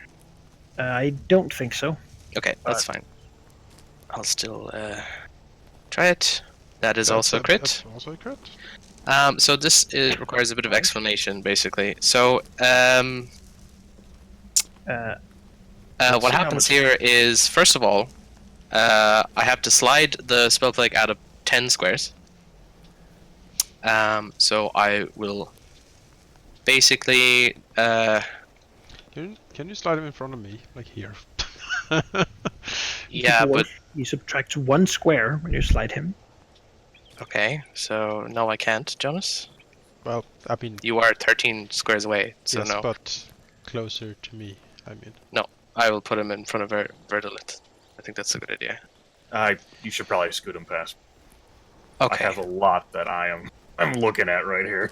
Right. Either way, I have to slide him past someone for this to work. So let me just draw a wall template for you, Manaki. I think that's the best way to do it. There. So no, I have to slide him past someone. So 3, 4. Your damage calculation there isn't correct either. In this system, when you crit, you just deal max damage. That's because I never wrote a crit thing in there. So that would be 16 damage. He doesn't take 16 damage. I'll explain. who takes 16 damage? Give me a sec. So 1, 2, 3, 4, 5, 6, 7, 8. Power. I can put him to the right of... Oh no, it's 9. So 2, 3, 4, I can put him here 7, or here. Yes. Yeah, that's fine. 10. Okay. So the creature that he passed while he was slid gets hit. That is the attack roll. Oh, So- okay. So, Like use him to smash into the... Yeah, so yeah, basically he gets immobilized, and then normally Verstrix doesn't do anything with his stuff, but you can clearly see the adept basically get picked up off the ground and flung telekinetically past the dwarf bolter, smashes into the dwarf bolter. So the dwarf bolter takes 16 damage and falls prone. The adept also takes half of that damage, and because he hit, also falls prone. yes. Um, And he's Yeah. still immobilized, right? So he's he's immobilized. as long and as he prone. is as long as he is still immobilized by my power, I can do this every round, but only Excellent. once per round. Smack him into things. That is standard and 2 minors from the action point. So that is me. Restrix has finally showed display a power that everyone can clearly see. Yeah, he speaks up like... here. In Draconic, heavily accented though. Dragons, this power can be shared with all of you. As he's like being controlled and thrown about. There's enough for everyone. He knows it's his power you're here to take. Yes. Right. Yeah. That was an effective turn. Was. Verdilith. All right. One of your assailants have fallen down, being knocked over by Now, by a levitating dwarf. you know, about time Veristrix did something. Damn it, Verdilith, like heavily, like bleeding, like looks left. Like the one who fell prone is not the one who critted her. Like No. fat head swivels towards Dwarf Bolter 4. Reloading. Hope We'll even make it to like. We'll do it like this. Like right next to like the barricade, like more of it like getting shoved out of the way. Let's I will not spend an go ahead and twisted up. Red. Attack my woo, spring break. 22 versus armor class. For 12 untyped damage on Dwarf Bolter 4. Yeah. The hit won't matter. Someone else gets adjacent to it. An ally. Alright, as Verdilith like rears her head and like slams it against the chest of like the Dwarf Bolter. You answer to me now, dwarf. And I will go ahead and spend an action point. And we'll go ahead and make that same damn attack all over again. You could second Spring wind. break. Gives you more defense, more hit points. I Death guess. is the best CC. I think you should attack. You'll be fine. That's the best CC. I want a t-shirt with No, that. no. It Verdilith feels. I'll go ahead and spend that action point. Take my second. Spend a recovery. That takes me down to 11 out of 13. I'll get +2 all my defenses. Yeah. I'll be at 15 hits. All right. Alright. Verdilith will You need to put Take the pain on this guy. the tribute that has been offered to him. Silver platter, you get you get all the ease of hitting a stationary target on the floor. He will Certainly it's combat advantage when he's prone. he will attack this guy with. Ooh, I have to keep in mind my stuff here. Yeah, with the word of shielding, smacking into him with his tail. He does get a damage bonus, I believe. No, he doesn't. For 12. No. Not even when he's prone. I believe that's combat advantage Nope. at least. +2. 14, not enough? Nope.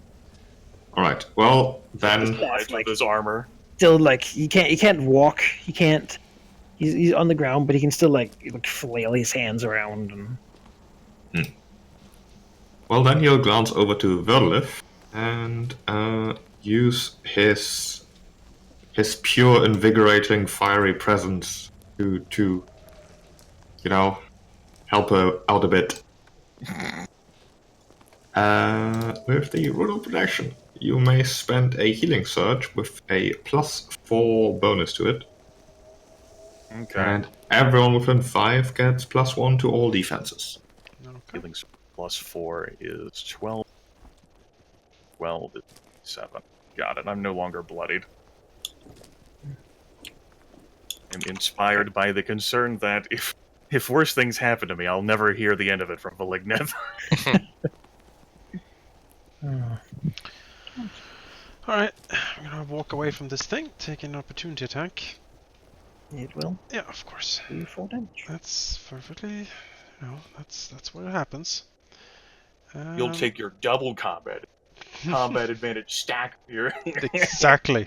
Exactly. You remember like basically First Dragons, all dwarves look alike, right? So you're looking Yeah. at this fucker like, I've seen you before. Yeah, I remember okay. what you did. You bastard. You knocked me down, and I'll never forgive you. Tyraxus remembers.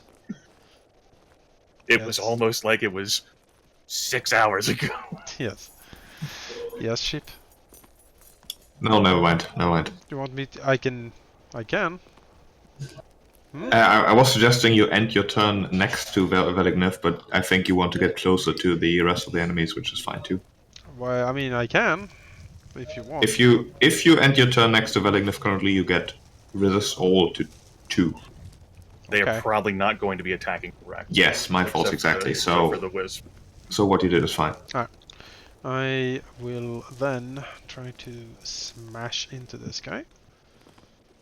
We will be using a Dominator Strike. I have combat advantage. Dominator, roll another 20. Fucking crits for days. Drink the Mike. high rolls from sheep. Algae. I will also Dread Smite him on the ground. So here we go. 21 versus AC. That hits. Pretty good. 22 damage. And I gain some temporary hit points. Bloodied. The Dread Smite takes effect for 5 more Cold Necrotic and 5 Cold Necrotic ongoing. Which she gets an immediate save against. Or is that just once per encounter? It is once per encounter. Okay. Hooray. Good. So 5 more damage. And I will spend my action point. Woo! And hit him again. Trying to kill him, I want to throw him again. I'm sorry, he just needs to die. He has a lot of things he wants to try to show you too. No. Well, No. if the necrotic dark No. power you've No. No. never no, seen it. No, not having this. Power I'm. Daily. We're gonna use the class feature Spirit of Vice to spend the temporary hit points I just generated to do more damage. If I hit. Such wonderful sights to show you. Yeah, that is 23 damage to him. As, you know, something served up like this for Tilraxos, he is not gonna say no. He rushes forward, you know, ignoring the sting of the damn annoying wisps behind him, and then just bears down on this. Like, as you said, he remembers this dwarf. He doesn't exactly know how he survived and got back here again, but he will make goddamn sure he will not be resurrected again, as he just, you know, claws rip and tear and just, you know, arms and legs fly everywhere for this poor dwarf. As Tyraxus rips him limb He from limb. screams at Draconic, never again! Never again! And you see like the darkness of the cold like sap into the dwarf. It's just a horrible mess, an absolutely horrible mess.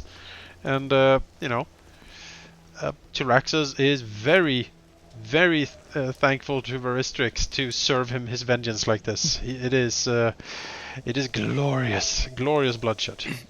He's a bit upset because you want to play a bit more, considering that is, you know, his thing to do. But that's fine. It's dead, I guess. Well, this one, let's go for whoever's closest. No guarantee that it wouldn't have made his immobilized save. Painting Verdilith. 13, yes. It's not very agile, as it turns out. Or dragon. Or if we'll stand up. The half move on. 2 steps back. I'm reloading the crossbow. Not aiming this time, but simply shooting it at. Would not hit anyone. Wait, wasn't she prone? You stood up. And then moved? You can aim. It's stand up as a move action. Yeah. Completely. It would still be here. Yeah. No wisp. Still here. Does hit. You still have second wind bonus, right? That does hit. 12 is my reflex, plus 2 is 14. Oh, so we're here. Ah, okay, sorry, I was looking at your will. And do the same thing. That does hit. That's a total beat. You're the only person within reach, and their master is dead. Sense? That's pretty quickly. Yeah. That will miss. Oh, no. Yeah, the zombie. Move over and try to grab. No. So,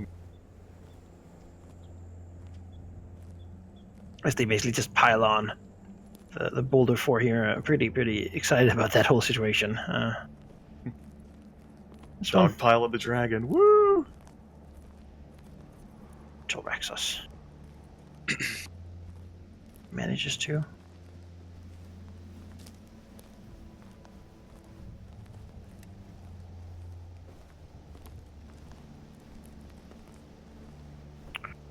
Oh, Tilraxos. Keep pinging. Shift back. She shifts from me. She is marked by me. Teleport.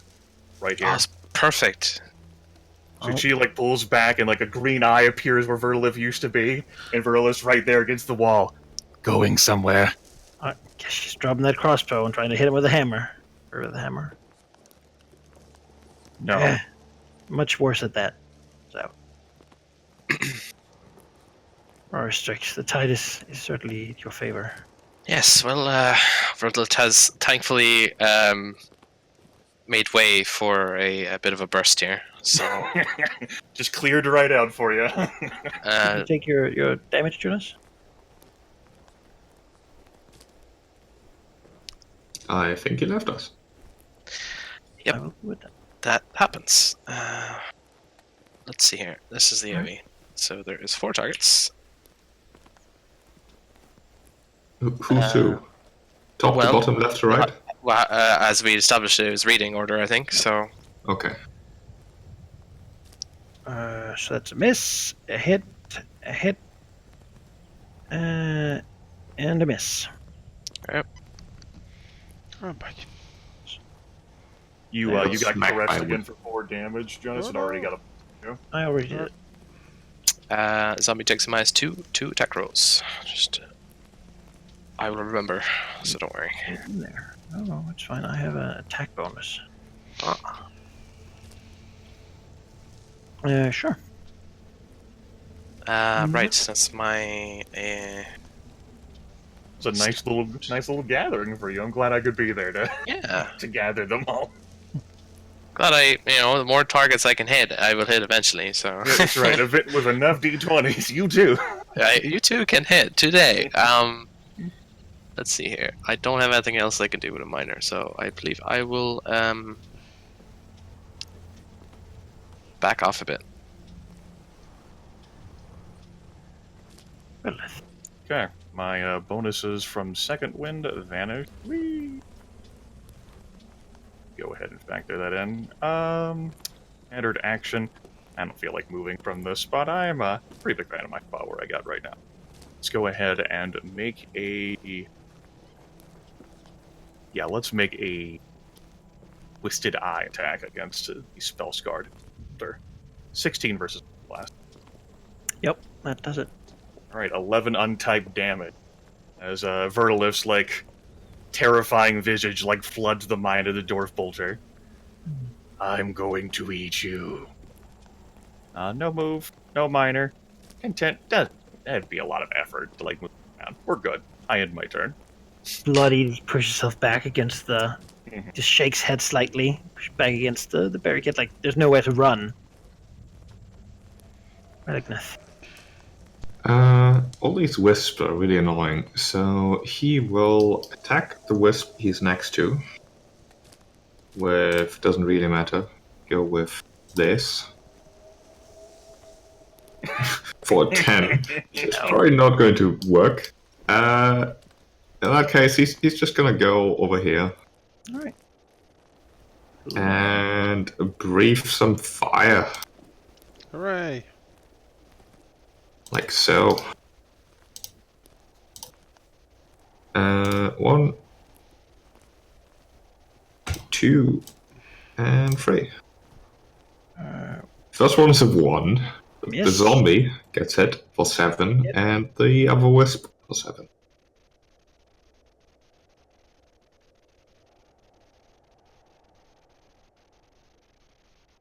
There we go. Lights on fire a bit. I don't have any more healing left, unfortunately. So that's his turn. Don't get hit. No.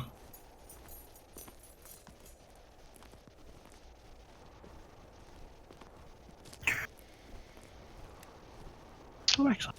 Well, me swinging at these minions is really a waste of my damage, but we are out of healing, and I would get hit again if I move away from this goddamn thing. And you just see like a minefield of 4 psychic damage Yeah. each separating you, and you're looking at your like 11 reflex and like, Yeah, it's bad. It's bad. I'll swing at the wisp next to me, see if I can clear it off. You know, maybe the gods are 10. No, that's not the gods on my side. that's Jake on your side. That's Jake on my side. I might as well just stay here, really. I can't, like... Right. You're still exulting in how awesome like your kill of that spell-blanket devil. Just Any hit, reflex? damn it. Yeah.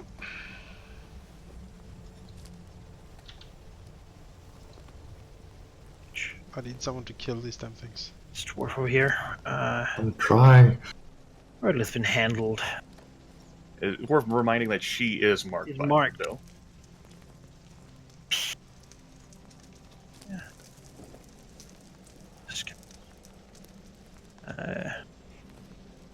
Over here. Shoot. Yay! That got it. Just 10 damage. Alright, I'm blooded Gosh. again. A solid hit, like going Max again into the rolls on flank. almost all of their bolts. He's It's draws crazy. back, knowing that there's no other way out, but perhaps the dragons will be scared away with enough damage. There's that hope. Oh, Don't get your next turn for. damage. I'll get you next turn, gotcha. Except extra damage is not going to matter against these guys. Zombie staggers over here, too. No. We're zombie. It's a penalty to attack. Not be. This Good. one, we'll just try to caress more. Oh my, look at these. Critical that doesn't have any additional effect. Oh. 4 damage still. Yep. Meanwhile, Veristrix at full hit points. You know, Well, Immune against all of these. It's for the best. He has the fewest healing. And I will Blurred Step. So to make sure that she doesn't have a proper angle at all, like for like the west of the hallway.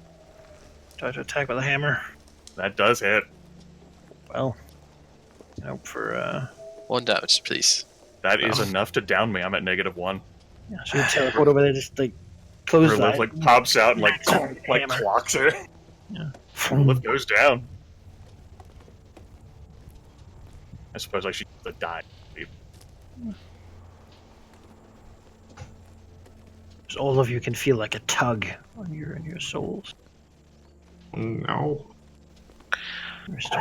I need to get rid of these wisps, but you guys are gonna get hit by my AoE. If I delay until after Valignith, perhaps then maybe Valignith can shift away and I can try and hit these two at least. Is that what you want to do? Yeah. If that's okay with Cheap. Alright. Well, you can delay yeah, it, sure. you- Just give you a Yes. D20, right? Yep, it's a safe. Yep, that's one good. Okay.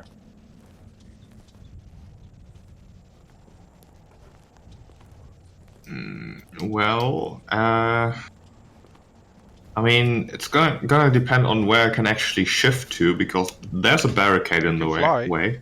You can go anywhere there, just like just fly. or you could fly. Yeah. Just Can I shift fly though? I don't want to get attacked by this thing.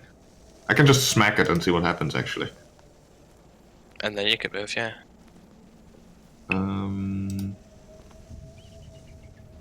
Alright. I would really like to smack the bolt. Then shift over there and smack her. Yeah. Can I shift here, Manaki? that'd be difficult terrain. So Can you shift into difficult terrain? You would normally need a thing that allows you to do. Can I maybe do an athletics check to just break the barricade as I'm shifting? Sure. It'll be a third level check, but failure will give you a d6 of damage from. I don't expect to fail. Oh, You do it. You can shift it. Smash through there, and then which one do I want to use? Da-da-da. Probably this one. I will diminish this dwarf. The rune of protection. Oh, I could give Veristrix a +1 instead. no, don't. Whatever you're doing is probably better than giving me a +1. Alright, diminish this dwarf. Feel diminished with it. No. That No. doesn't do anything. Not Damn even it! What are these rolls? These What rolls are these killing rolls? us. They are. They are literally damage killing roll, us. I have nothing else I can do. All right. First. Cold dice indeed. Yes, let us get rid of these wisps here. With a dishearten on 2 targets. That should down them. Well, that does it. Alright. Thank goodness. I have a move speed of 6, so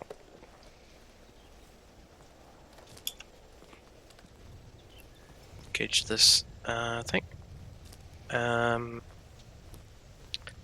Seer miner. Does the mark persist when you're So- down? my Battlemind demand says it specifically lasts until the end of the encounter, but I know that marks generally like fade away when I'm dead or unconscious. In this particular case, though, because like the Battlemind thing, I'm not sure. We can just play it like they are expired. Then The basic idea is mark ends when its creator dies or is unconscious. yeah. But As a reminder of like the shooting you text, while, like it says until the end of the encounter, so I just got like a shrug against you. Like then yeah, it fades away.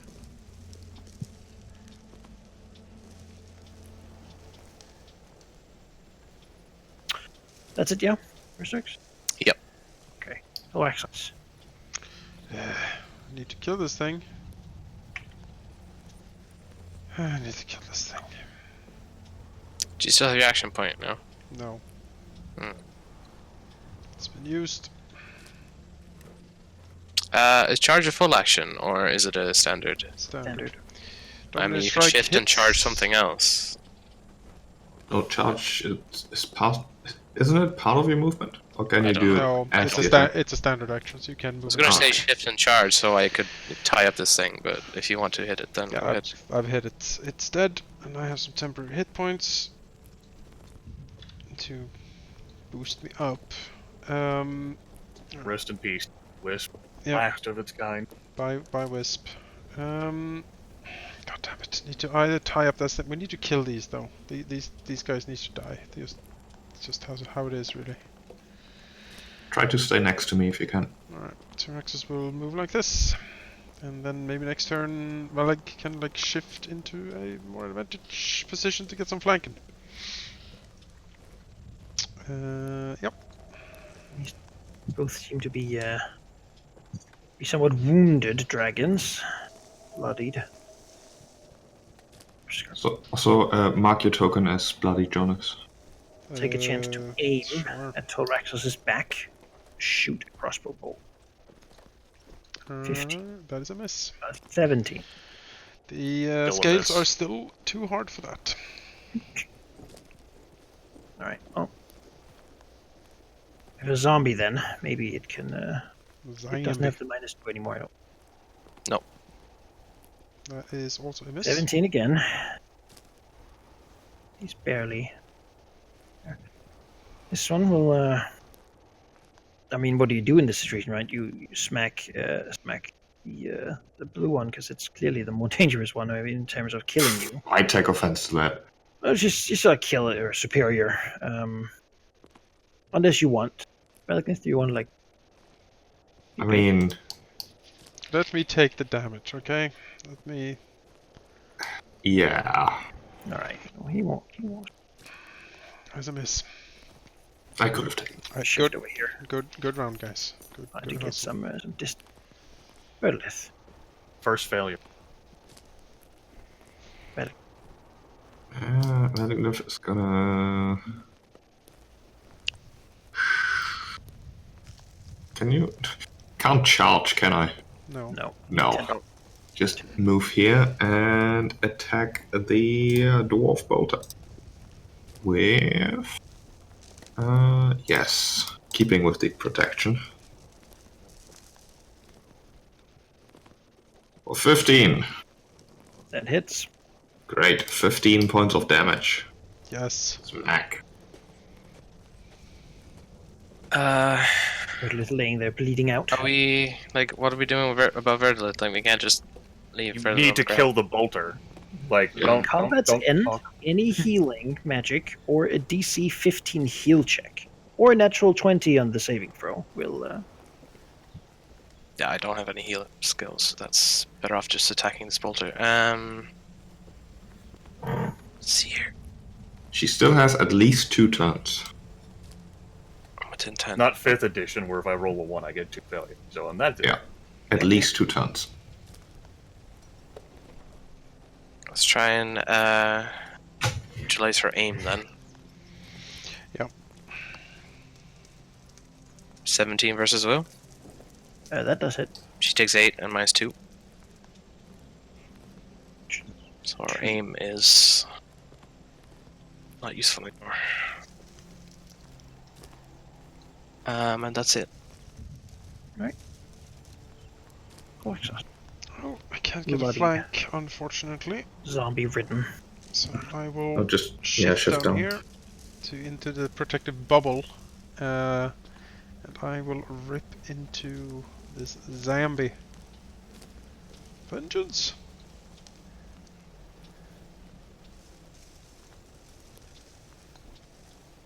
Twelve versus AZ.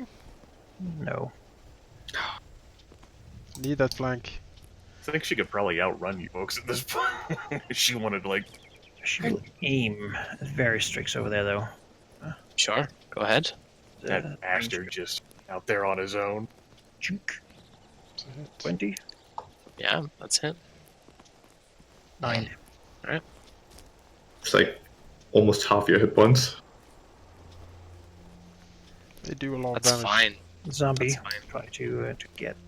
Yeah, they don't seem to not roll Yes. less than like 7 When on they, their damage. when they aim, they get an extra. I don't mean the attack roll, I mean the damage roll. Yeah, when they aim, they get an extra d6. Oh, really? Okay. When yeah. they don't move and there's no cover, they do extra damage. Verdilith will shift here. Help. Can I help? I can.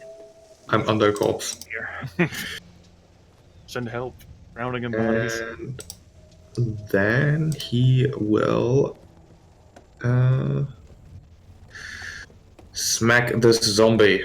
The ward of shielding, this time going for the offense. Because this thing needs to die. 18. For a fairly sad 8 points of damage. But it does mean the next time the zombie hits or misses me or an ally adjacent to me, he takes 3 points of damage. Alright.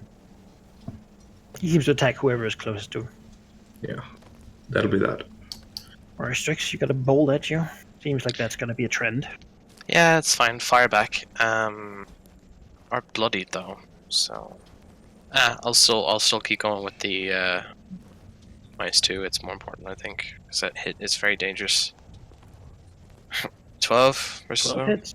Seems like 5 the damage. power of the spellplate had corrupted their minds enough that it's actually pretty easy to get in with psychic power. Yeah. So this barricade doesn't grant me cover. No, it is mainly there to stop people from running and charging. Okay. Then I will go over here. Alright. Yeah, well, that kind of ruins your plans, but, Darks. We'll shift over here, gently pushing Verdilith out of the way. And she does. Just, you know. The corpulent body just yes. like gets nudged. Yeah, just rolls to the side. And Tyrannosaurus will strike at the zombie here, trying to destroy it. Combat advantage and +1. Okay. Rolls a 1. Damn it. Crit. You've crit every zombie. Tilraxus the zombie slayer. A lot of dead zombies suddenly. He Oh, hates like- undead. I feel like you're running a conspiracy to steal all our good rolls for yourself. I did mention that earlier. I'm glad that Yeah. someone else is on this bandwagon. I'm The dwarf knows his own. One dragon has fled. There's one down and 2 more up. They seem battered, so try to aim at It's our moment. Toraxos and let it go. Don't you fucking dare. That is a 19. hit. 13 damage. That's enough to down That Tilraxus. downs Tyraxus. even with the -2. Is that added in? Oh, is He that gets a... a +2 and a -2. Which is Yeah. just Okay. Yeah, I'm down. Verdilith. That's my second failure. Why doesn't it? Oh, there we go. Malignith. Second failure. So do you die on the third one or Yes. on the fourth? Third, I believe now. Don't worry about trying to save any of these dragons. Go kill that fucking bolter because it's not gonna matter. All right. Move here and then charge, Right. and then melee basic attack at the end. Yeah. 15 15 just hits. for 9 points. Die, dwarf. Worst insult I can think of. Send help. Master. Like Verdilith's like No. corpulent body that you nudge, like Tilraxus just like tumbles like Yep. on top of her. Just The wall. It's a bloody heap. As, All right. as you are left here. 2 of your companions. One probably like Verdilith, like bleeding from the like hammer blow to the forehead. Yes. And several crossbow bolts that are in uncomfortable places. Well, Tyraxus, I believe it was like a crossbow bolt as well, really. So it's a Struck a vein in the neck, something like that. DC 15 check to Do we stabilize. do we still You need do to it out of combat. Oh, okay. So you take Tyraxus, I'll take Verdilith. It's quite obvious we have to retreat. There doesn't seem to be any more people coming. I don't want to investigate a ruin while carrying a huge corpse. It's probably going to be real hard for you two, like, to move the bulk of Drag Tilraxus and across the Verdilith. land. Especially Verdilith. Stones. Let me roll athletics here. That's carrying It's things. not a matter of an athletic, like a check, it's sheer weight. As Create the a... sun's going down. You can hear like the screeches of the eagles sort of looking for food outside. They circle. Maybe we should Circle rest in the the mountains. opening here. Just no. We'll go into like the bushes. There's bushes nearby, right? No, there's like those dry sort of weeds. Damn it. Scraggly Does Veristrix still have that disturbance is still ongoing? Like, nothing has changed to that since we No, dispatched it the script? continues. It's very close. Hmm. We can head inside and be safe from the birds, but potentially find more cultists, or worse. Or we could try to bolt it to somewhere safe and at least catch our breath there. You'd have to, if you want to be sort of out of the bird view, you would have to go down into the wooded area again. Forest area. That would How be- far is that? It's like half an hour. Oh Jesus Christ! Or No. we could just go in dragging here. these two, it would be significant. We have. I You mean, could probably do it. Sacrifice some healing surges to exert yourself and just push and pull. I mean, we need like a quick rest, like a short rest is what we need to start to spend healing surges. Verdilith's claw unconsciously goes out to, like, touch Tilrax's claw. Hold me. perhaps Right. then if we do go in here, Veristrix can forgo his rest to keep an eye out. I don't know. You can take a rest. If something comes, you'll be interrupted. And then you run away. Okay. Yeah, let help me push these two further in then, so Sure. they don't become bird food. Not too And far. we'll take like not too far in, being very careful and slow. Like, corpulent body already embedded Rush. with bolts, like, further, like, just, like, rolls. This is not Very strict strong point. Fool, you have triggered the psychic prison trap. Peristric's like already in like severe agony from like the psychic Yeah. disturbance. Just fucking trying to find a position to push Telraxis without. At like, least Telaraxis is the lighter one of the two dying. Veristrix has no athletic ability whatsoever. I'm not made for this. No, this is not his job. And he's already Manual spent his labor for dragon. he's already Yeah, spent his daily, so we can't even use that. Also kind of resentful about how Telraxis like took away that moment of glory. My living missile. It happens. This isn't about whose job this is. This is about if these two get eaten by birds, we will die. I am not exactly a fan of that. When it comes down to it, you speak straight and to the point. Let's continue here. I'm always straight and to the point.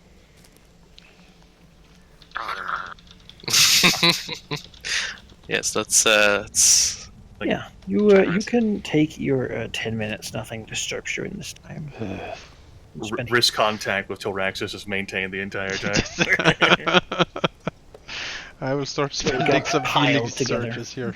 For your fellow dragon.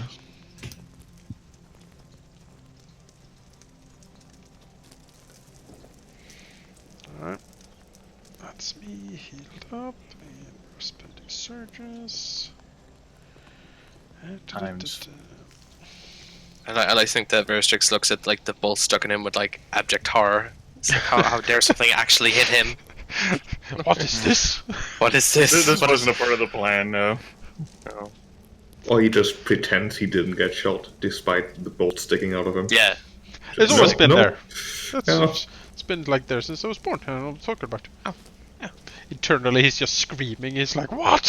Hyperfaction. Inconceivable!" As yeah, as you basically have some time to come to, like up from your like unconscious, knocked out states, and then Verdilith like opens like a tired and angry like eyelid, like looking up from like her prone state, like her head severely sore, probably like the horn like at the tip like fucking cracked from the warhammer. Yeah. Tyraxos limping slightly from where the bolt took him. You know, he's just stiff. He looks around. What happened? Runs of anger as she begins to pull out the several bolts, including that critted one from like her body. Like, I could try to cauterize the wounds. That's a word, right? Yes, it is. the one eye that's open, like just glares at Valigna. Tyraxos will loot the bodies. Because someone has to... he wakes up like, oh, up against dragging himself like, ah. Gold. I see Gold is what will revitalize me. I must have. He takes out the 60 gold pieces he has and looks at them. Yes, yes. Whoa. Yeah, on the bolters and such, he recovers another 60 gold pieces. Alright. On it seems that the adept was staying not here. He doesn't have his stuff on him. But what he does have in his hand is an orb Ooh. of a strange power. Orb.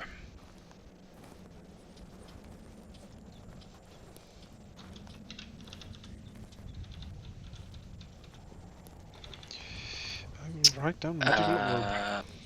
Oh right, yeah, it doesn't. Yeah. No, 2. I only spent 2.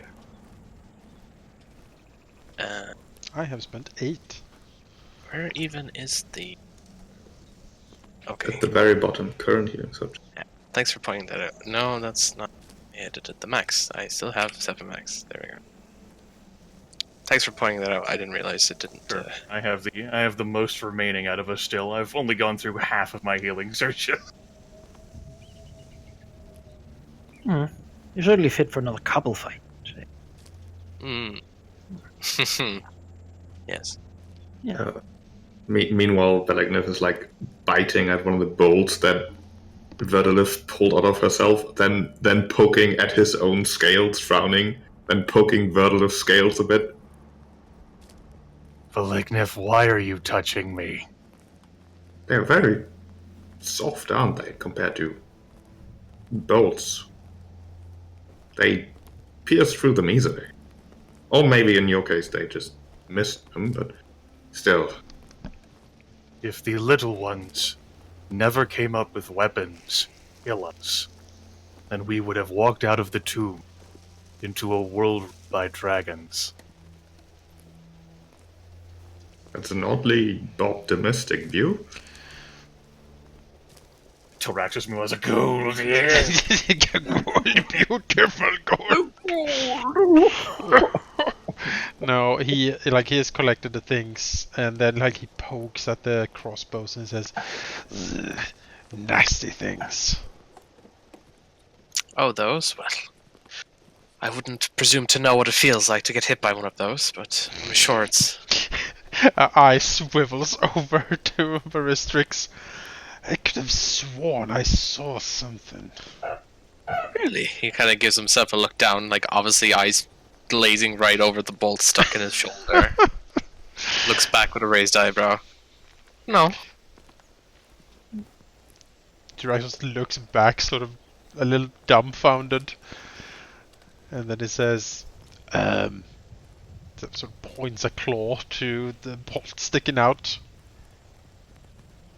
He's not seeing it.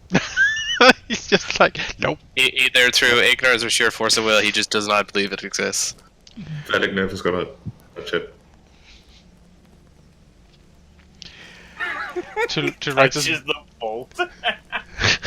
Tyraxus blinks again, and then he says, I see, thinking to himself that, perhaps the psychic disturbance is sort of addling Veristrix's mind a little bit, maybe. Although he has seen him being incredibly stubborn about things like this before. There was one time when they was an argument that lasted for weeks about what color a certain imp was, and it's just It's clearly blue. it was red. Don't even start. Imagine it's like we have to escape the tomb. Very strict. I'm not in the tomb. no tomb here. I'm outside. I'm good. Yeah. After 51 escape attempts, he just assumed, I'd get it out. Yeah. I must have succeeded, so therefore I cannot be in the tomb still. That's not a possibility. Just the complete madness of a restriction. Understand? Just rejects reality No, completely. This is just perception. What you think of reality. True reality has to be considered. That's what I decided to be. Oh boy. There's no subjective truth. Oh boy. Well, with everything looted, it was 60 gold and an orb, yes? Yes. Wonderful. An orb. Yes. A In shiny, long rest, you can mystical try to- orb. Can I look at this orb? Sure. Yeah. Why not? If you want to spend some time, just sit down, During a long rest, we can't spend 10 days currently. Oh, sorry. I thought I could just do it. You want Short rest, yeah. Generally once per long. Do it now if you want. Take a look. Sure. Yeah, why not? Kind of check. Yes, Use, Arcana check. Plus level of the item. DC. Let's consider.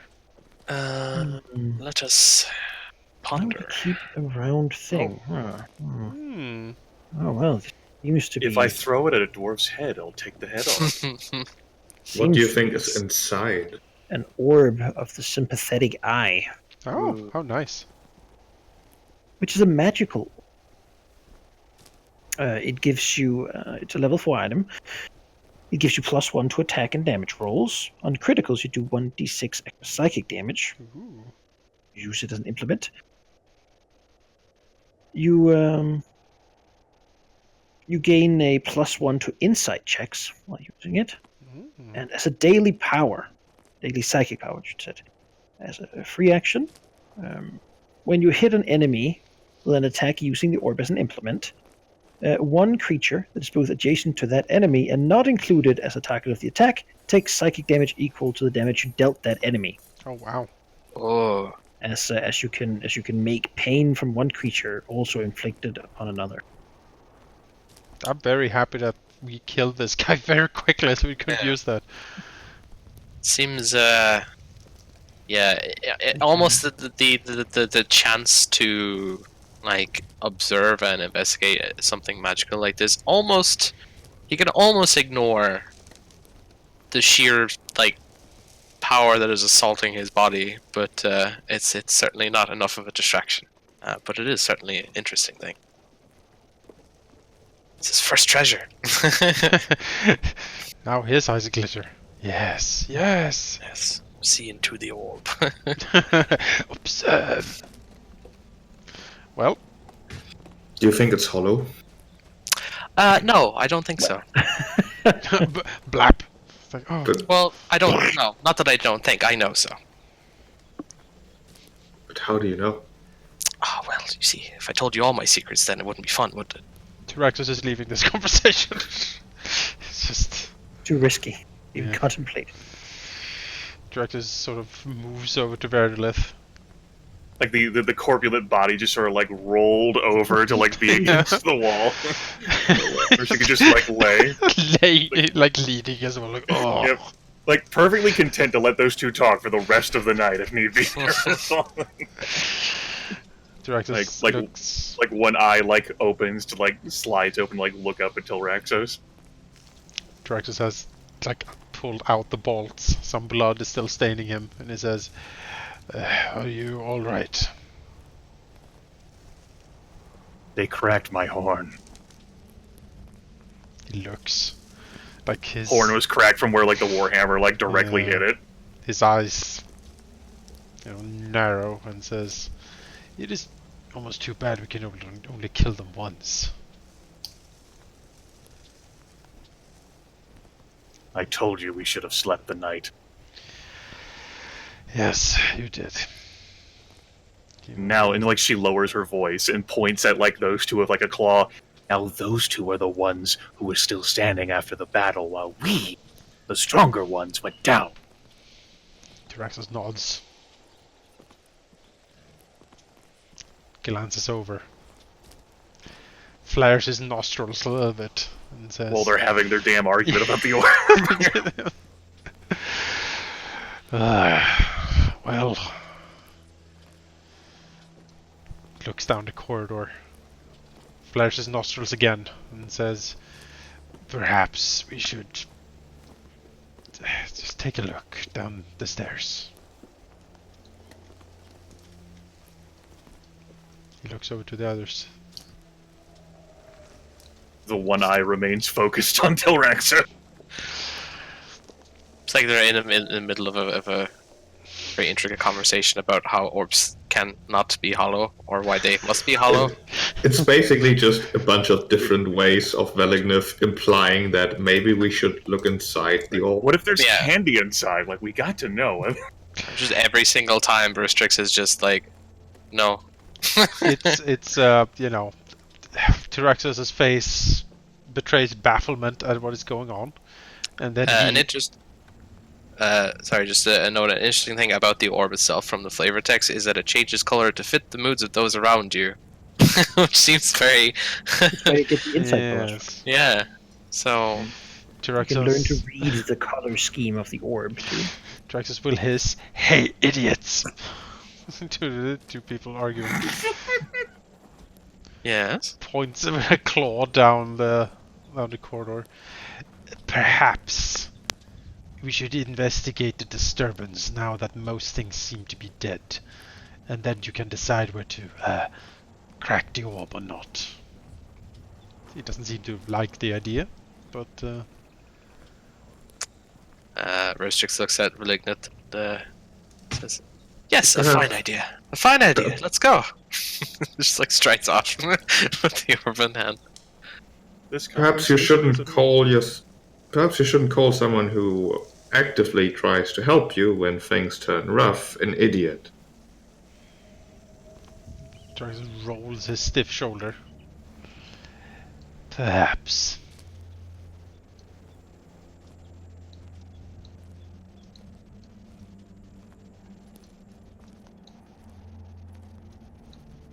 Verdilith, like one eye, like traces over to like look at Valignith. Valignith's jovial nature is gone. He glares at T-Rexes as he follows him. Uh-oh. You have offended a red dragon, damn. The smile drops from the face. You know you did something horribly, horribly wrong. And then behind Valignith, like Verdilith will like stand, and like her corpulent body will just lumber after Valignith. So there's our marching order. Fine. The sort of the hall that is almost here echoes. High ceiling. Clearly, that massive creatures built this and used it for purpose. Rush ahead. Yes. Top speed. Just see down the stairs into a high vaulted room. You see basically a room where in the center, sort of rather dominating the room, is a massive stone coffin. It is covered in some sort of runes. Some runes you might recognize as the same kinds that were back in your own home tomb. The dwarves seem to have made their stay around it with a safe, or at least, safer distance from the coffin, sort of spreading their bedrolls and supplies and whatnot out to the sides of the room. One lower half of this coffin, however, has cracked quite clearly, and around it you see like trails, sort of almost like long fingers trying to find something to grasp onto. Blue burning electricity arcs basically from this hole, and at the edges of the hole you can see a glow as the coffin appears to slowly be burning, very slowly be burning away from blue fire. This is giving a very strong psychic emanation, and the runes around where the fire is are sort of glowing, almost trying to contain the flame that's consuming them. Okay. This appears to be the psychic disturbance in the air. I assume at this proximity, it's almost unbearable at this point. It is very strong, Yeah. but also in a way beckoning at this point. Like it is like the pain has turned into sort of a slight, like a buzz, as if it's so strong that you almost don't feel it. It's almost like being drunk, being this close. It's like My character probably flinches back in confusion. Showing our personalities. This is very just like, what's going on? Strix is curious, but it's heavily tempered with caution. it So looks he a lot knows. like like one of those you can buy like a ball. Oh, the one of electric those lamp lightning thingies. bolts, yeah. Yeah. Yeah, it's sort of those like arcs constantly. Like it doesn't really make much of a sound, but it just reaches out to touch everything around it. So there's runes around the coffin trying to protect it from this. On this the enemy. coffin itself, yeah. Okay. They are mostly matted out, but the ones near here are sort of glowing as they slowly, the stone slowly seems to burn away. All right. Can Verstrix attempt to feel out? Well, actually, Sure, it seems to be easier and easier the closer he gets.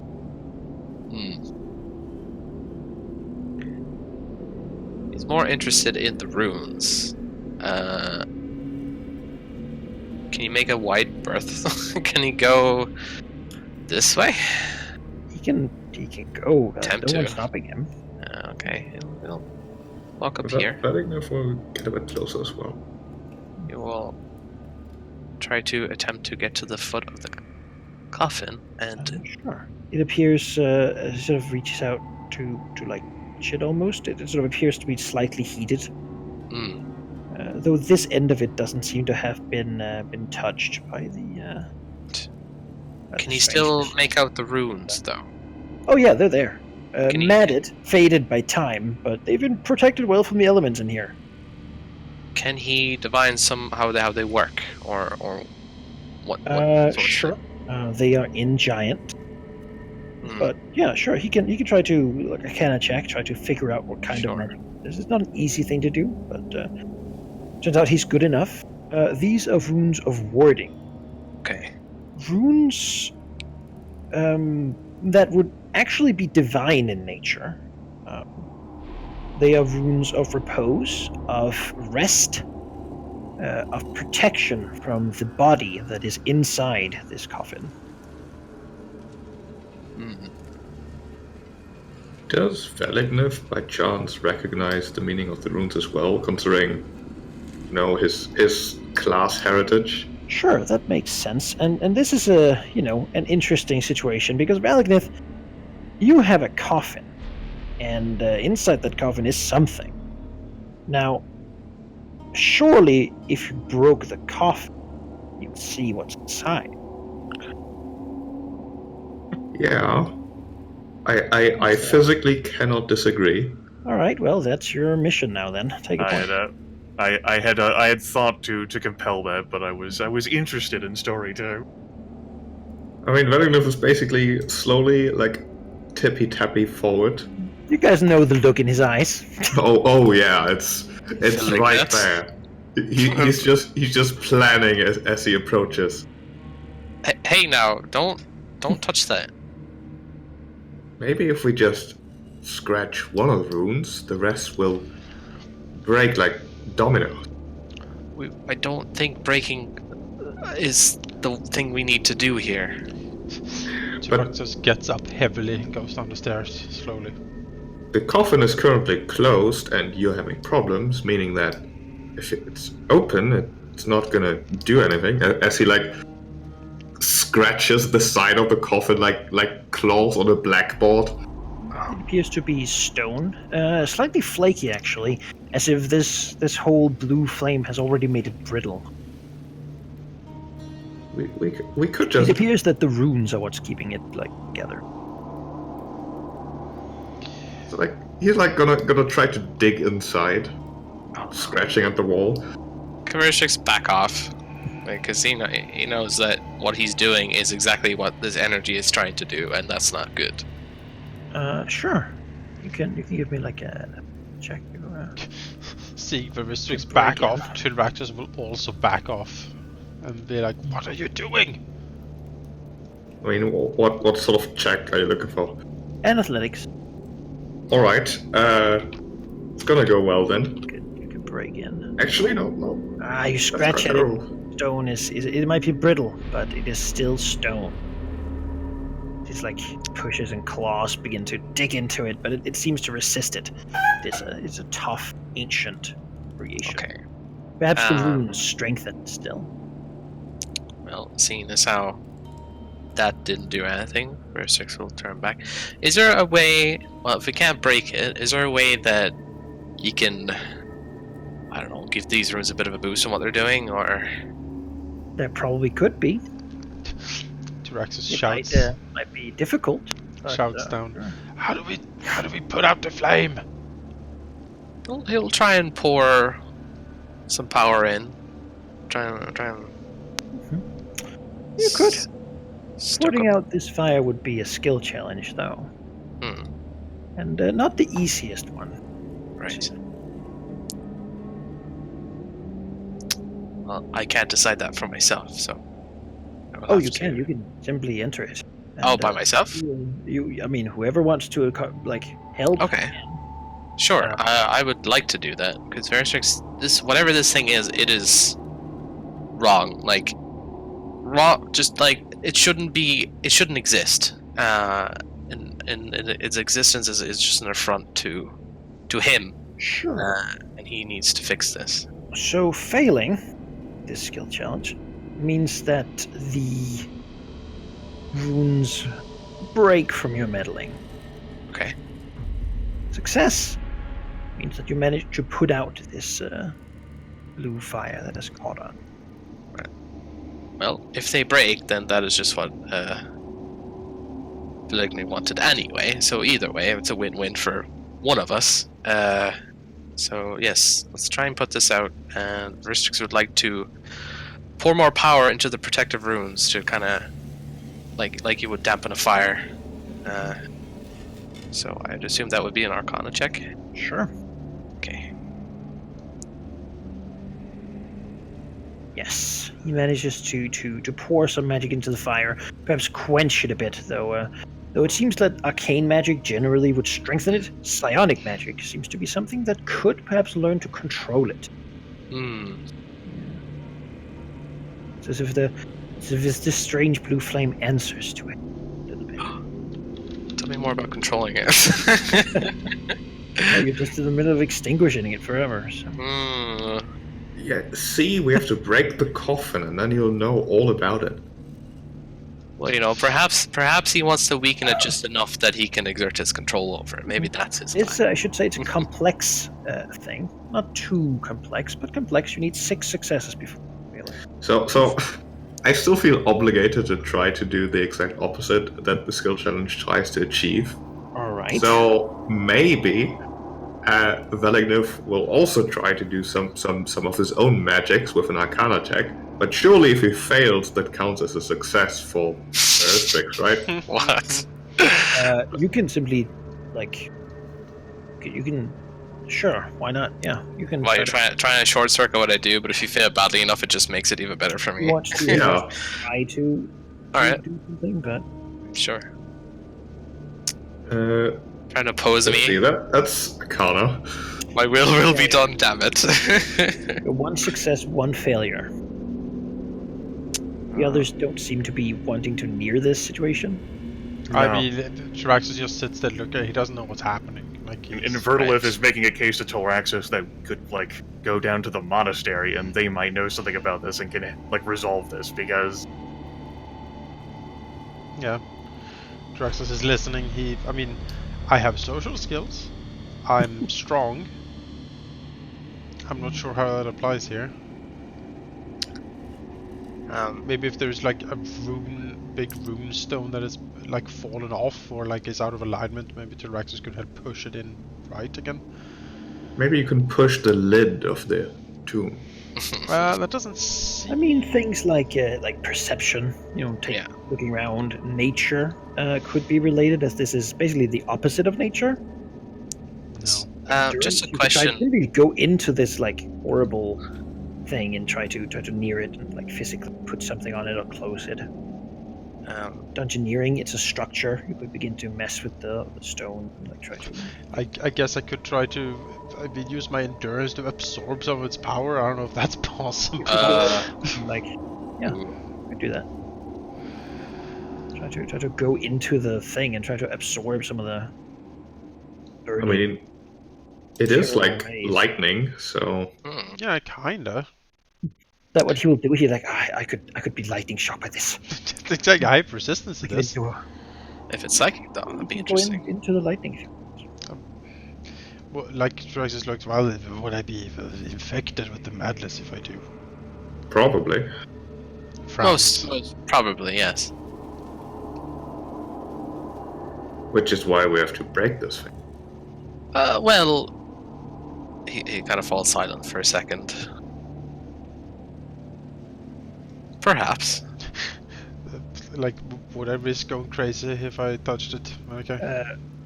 If you do it for long enough, but endurance would be you endure the pain to go close enough to to do something. I will attempt Probably that, not though. jump in and stick your hand in it. No, okay. I won't eat it. I'll attempt to endure the pain. Over here. Ah! And also just endure the effect that tries to transmute his body. No, that probably won't do Oh it. god, he probably withdraws. It's too much. He continued. Yeah, no. Tyraxis will retreat. He has done all he can. Clearly, this is something that the monks down by the monastery can help with. I mean, it's lightning, so it probably wasn't even pain. It was probably just a feeling of imminent, physical and mental change. Right. It's like when you feel in- your hair Like if you raise. just go and pieces of it began to be pulled in different directions. No. Yeah, no. Telraxis is very confident in himself and does not want to be rearranged. Yes, that is true. No, Tyraxis would be like, no, we should definitely not meddle with this. It's bad. Is extinguishing it or attempting to extinguish it and attempting to try and control it, are they mutually exclusive to each other, or can they help each other in a way? Like It depends on your goal entirely. If you want to get rid of it, to stop this psychic disturbance, then you could. If you want to expand it and grow it and then make it consume everything that is here, then that is basically the opposite. Right. Is there a way to weaken it enough that Veristrix can basically take power from it into himself, like safely? If he succeeds, it will certainly be weak enough that he could put it somewhere else, though certainly in a weakened form, and study it. Okay. He would like to attempt that. The question is, how would that work? It sounds like you're going to need a skill challenge in order to be able to do that, because as it's too volatile, right? Yeah, currently it'll make things happen to you if you were to dive in with an unprotected mind. Is enjoying eating this ancient. Could he at least try an insight check then to kind of gauge the... Insight is for people. People, okay. That would be the opposite of that would be perception. I'm not very good at that. Dungeoneering. How about let's attempt some dungeoneering? Perhaps he has some knowledge of... We just had one more failure and didn't fail it. Okay. Grimith has basically fueled it, and to access, time deciding. Yeah, let's now or never. So let's attempt it then. 15. Right, that does it. Okay. He manages to look around it and see where the structural weaknesses are and where he can do most, basically. I'll patch up some of the weakened regions. Battlemind is starting to drag this brazier towards the tomb. Fire will fix it. Oh god. It's a big thing. It's very hot, so you would normally get burned from it, but no, you're fire resistant. So you begin to drag it. Considering knowledge is an important thing here, would I already use Arcana already, so I can't use Arcana. But would History be a thing I could use, or? Not really. Not really. This all blue fire stuff is all pretty new in the world. There's not really a lot of historical records. So. The thing is, everything else would be just a flat 20 or penalty that I could do.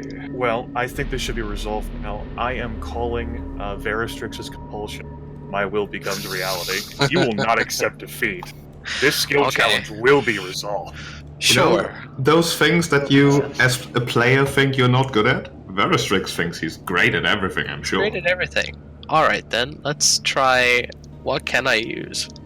Because it's either your will becomes reality or Valignif's will if the brazier becomes reality. Oh, that's not gonna happen. No way. Burned. Okay then, Manaki. What else could I use then? Well, I suggested before some things. Endurance. Try to do what. A dungeoneering was also suggested. I think I've already You used just that. did that. Oh, they just did it. There's perception. There's nature. Would religion do anything, or? Yeah. Well, it depends on how you would use it. I suppose you're not really a divine caster. Well, perhaps that now that he knows what these sigils are used for, perhaps a religion check will kind of give him the nature of things it's expected to ward against, and that might help him figure out what it... Sure, do that. Okay. Let me show a 23. And it seems that again these seems to be warding to keep something inside, or to basically separate what's in this coffin from the rest of the world. Right.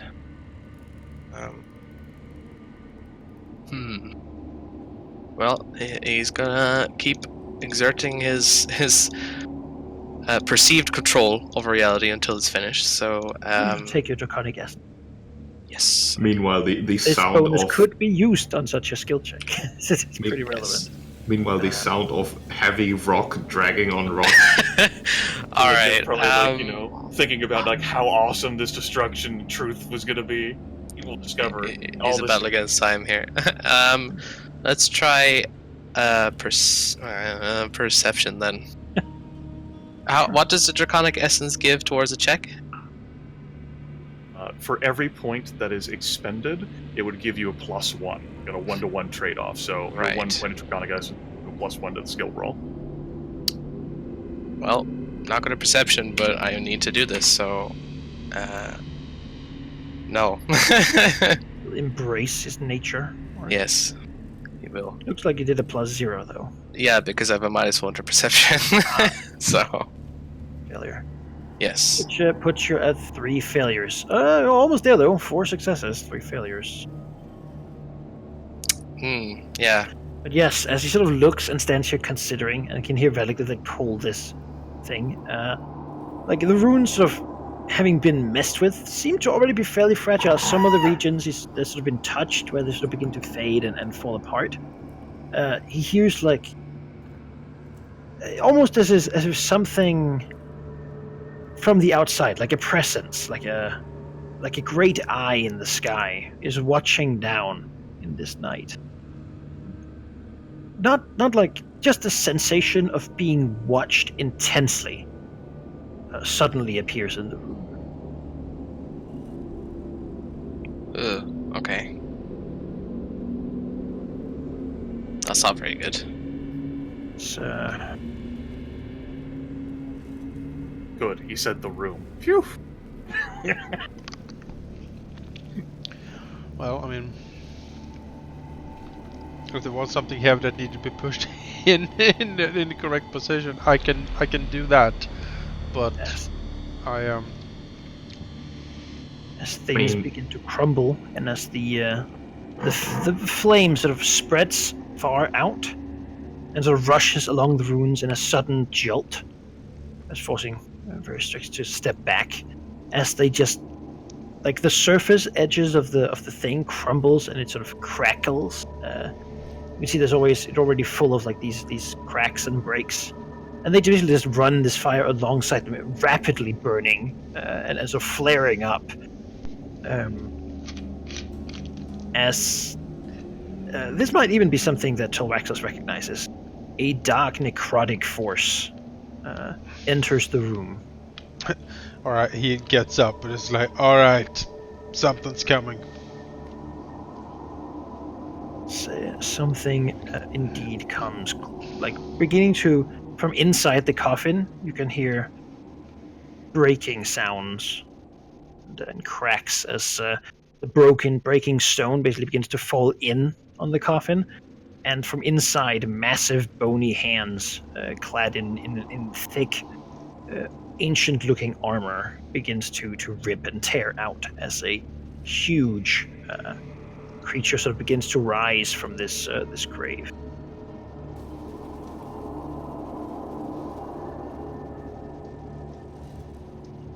It is very tall, very big, and has armor and seems almost unreasonably massive as it stands up. It takes like ragged breaths, and with every breath it's as if some of your life, like not your soul, but some of your like life, your heat, your glow is almost like sucked into it. Velignev would like to run away. Sure. What does he want to run away to? He has a brazier. Just away. Into the brazier. Like towards the exit. Sure. We can do that. His curiosity has been sated. As the creature steps out of the coffin and sort of slumbers around. It doesn't seem to have a weapon with it. Yet it reaches out its hands and begins to walk. It doesn't care about this lightning at all. It sort of just slaps onto it. So, you know, Tyraxus is a being of power. He recognizes power and like looks in others to sort of gauge their their danger to him. Can he take a look at this Give me a thing religion check. and be like, what is this? Should we run screaming from here, or is there something we can actually fight? Religion, you say? Well, Yeah, Verdilith can probably query his not heretical, but hereditary knowledge 18. Natural 18. as well, maybe. This appears to be an undead. Oh god, yeah, you both know. This appears to be an undead creature. An undead giant, in fact, that seems to have crawled out of this coffin. It seems like it's big, and from the aura it seems to have, it is not something Tyraxus wants to get in the way of. It seems currently not very motivated to come after him, but it also seems that if it did, it would move fast and be bad, very bad. All right. Tyraxus will shout out, "Retreat!" It's not something he would want to mess with at all. Fall back! You fools! You have completely released it! It appears that this is the kind of thing that reminds him about his father and his sort of level of power. Right. All right. Valgnith will get the same idea, and he, given this, he probably also understands that it seems that it currently seems to be called somewhere else, somewhere that's not here. It seems to not really. It's not like charging for you or anything, even though it seems faster than you, sort of strangely pulled along. It's a case of you don't want to go in its way. Oh no, to the sides. Definitely. As it continues its deathly walk, you can almost feel its sort of hands able to touch you, but it doesn't as it moves forward. Reaching them out as it does, you can feel as your life, you each lose a healing surge. As it drains it from you, as it continues. And you do see, as it comes out here, the spell-scarred dwarf, the body stands up. Pale and sort of still broken, joints shattered. And as it passes, they fall in line. These dead things. Not the zombies, they're double dead. But these dwarves fall in line and sort of shamble after. As this creature just stomps out, looks down around in the valley. You can hear the sound of a screech as some big bird thought it was prey, but then decided not to deal with this. As it then walks down and out into the valley to go to wherever it might be going. The dead dwarves are shambling after. Before any of you say anything, I had nothing to do with that. Well, Tyraxus just glares at you. It's just... Look what your meddling has wrought. Look at that! as you could see, the consequences with when people meddled in my plans, but... Your plan was the reason things went wrong in the first place. Oh, I don't see you helping me. You seem to interfere with me, actually. Tyraxus looks Had up you to not- Verdilith. I'll be right back. Stop me or I will kill both of them. Verdilith looks distraught. She just she doesn't have her eyes. She's looking after as the giant and the undead have walked away. Not paying it. That thing was magically called somewhere, which means someone did this intentionally, obviously, and whatever ritual they used is now over. Our meddling might maybe have sped it up a tiny bit, but was of no consequence in the long run. I was under the impression we tried to seal it.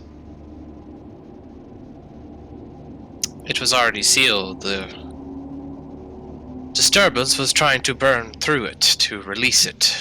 Yes, we were trying to subdue the disturbance, yes? In a sense, yes.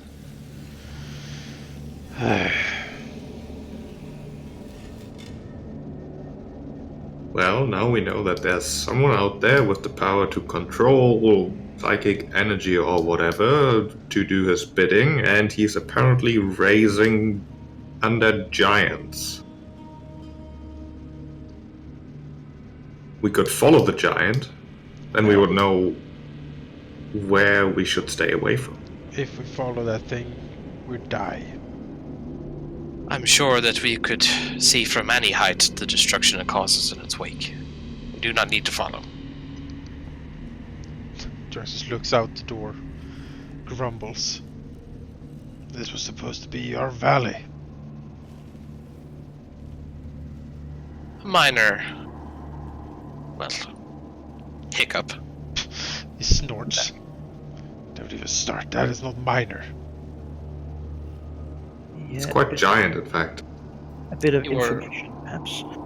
You also recall that the tomb you were brought up in had distinct signs of having been broken out of rather than into. Yes. Some great necromancer, perhaps, calling these things. We do know there's a red wizard around. He might have more information for us if we persuaded him to tell us. But quite frankly, I'm feeling a bit like Verdilith at this point. In that I don't really want to fight anymore today. Or next week. That thing will be needed to be dealt with somehow at some point. We have released a problem that will come back to haunt us. Of that I am sure.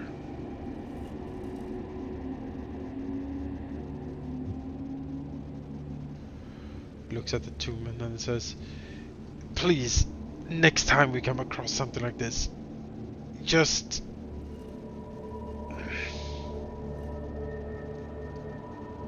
grumbles, looks down the corridor. Manaki, Yeah. with the failure of the skill challenge and like the rupturing of the seal which let loose that giant undead, what has become of the psychic disturbance that used to reside here? It's gone. It has disappeared. It appeared to be the burning of the runes that caused this like screech. Seems blue fire certainly is psychically active.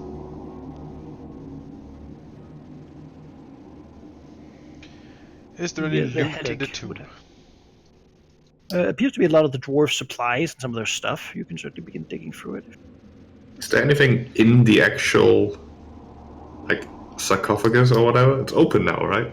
Yeah, it appeared to have been the giant and its equipment left.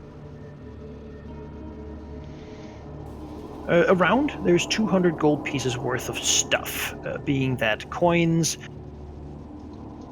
like mainly coins really, but also just miscellaneous like arm rings. And Well,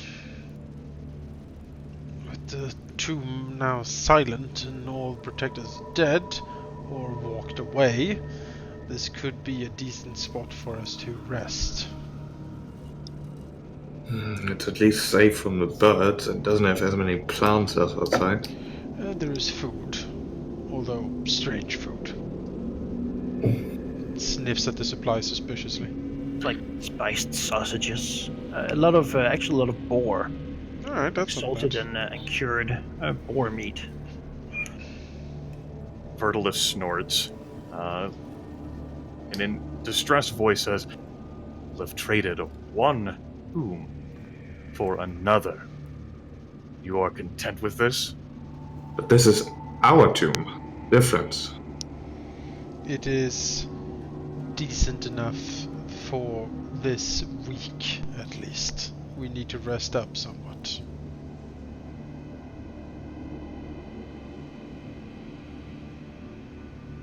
Whatever disturbance there was is, regrettably in this case, gone, but I am very weary. I do not have the potential to seek out other shelter, I would say. Would there be anything nearby? How far is that cave system?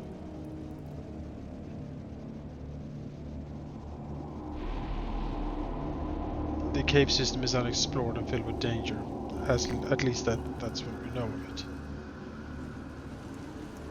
While this tomb, whatever horror that was imprisoned here, has walked away and taken some of the corpses with it. It did seem very intent of leaving, and I don't think it's coming back.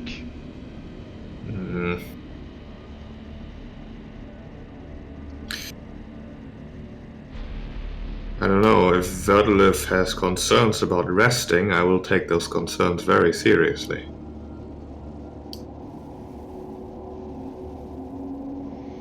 Thraxus makes a shrugging motion with his shoulders and says, well, if there is no rest to be had here for you, then you will have to seek something out in the forest. She shakes her. Verdilith shakes her head and says, just because the presence is gone does not mean that something else could not happen. I say that not as a... This is similar to where we have lived our lives. I say that there could be others who come here expecting to find other cultists. This may not be.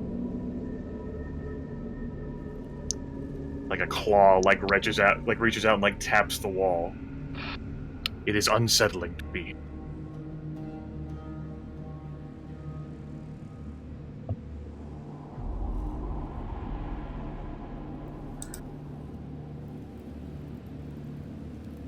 But we will stay. I will not go out long enough to fetch your pets. A rumpy, corpulent, body, rubs against, the wall. In frustration, flinging, a barricade, and...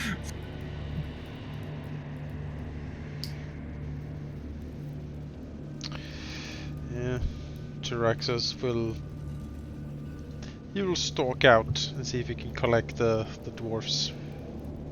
You want to take a long rest here? Yes. Actually, before Tyraxus leaves, Heuristics will call to him, saying, if you want to send a message, I can do it from here. He blinks in surprise and says, alright, sure. Tell the... He sort of clacks his claws on the floor. What was her name? They all sound the same to me. Miss Colebrew, correct? Yes, Colebrew, I believe. Squints thoughtfully, whatever that means. Yes, send a message to her that she should gather the fellows and come here, help barricade this place, set up defenses while we rest. Okay, well, because Verstrix is a scion, he gets one use of the sending ritual without components once per day. So he will use that to send a message to her. Now I need to do an Arcana check to see how far I can actually do that. So let's try this. So 100 miles, which I'm assuming is close enough to send a message to her. It's close enough, yeah. He will relay to Laxus' message, and she can respond in kind, mentally, if she wishes, in affirmation or whatever she would like to do. What is the message? What was it again? Sorry, I... Gather the dwarves, get here to the tomb, help build defenses while we secure this area. Right, yes. We cleared out the tomb, and that we require them here to basically fortify the tomb for us to rest in, and them too. Sure. Yeah, You will get an affirmation. Alright. Verstix will turn after the ritual is done. 10 minutes of time, and he will nod to Raxus and say, "It is done. She knows."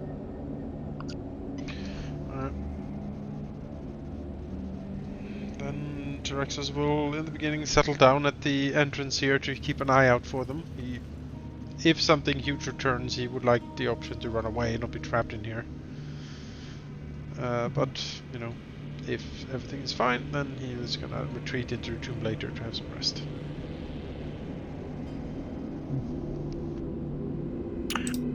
They do, though it takes a while to get here. Unlike the others, like I have purposely left. One would be to retrieve proper bedding, because her weak companions cannot stand to travel any longer. And for an extended period of time, which, you know, she can sleep. That's cool. Kind of what she wants to do anyway. And two, to fetch or direct any dwarves, because just because they were told where to go doesn't mean they're actually going to figure out, like, how to get here.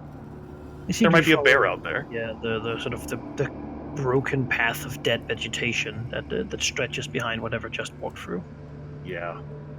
Makes it easier for me to travel. Drain to the life of whatever it touches. It should be fairly easy to follow it. If you want Great. to. Great. Yeah. Broke apart things for me so I can haul them back easier. How very thoughtful.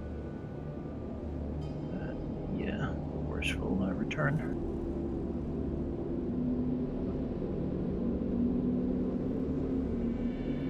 And they will also grab some of these sleeping bags.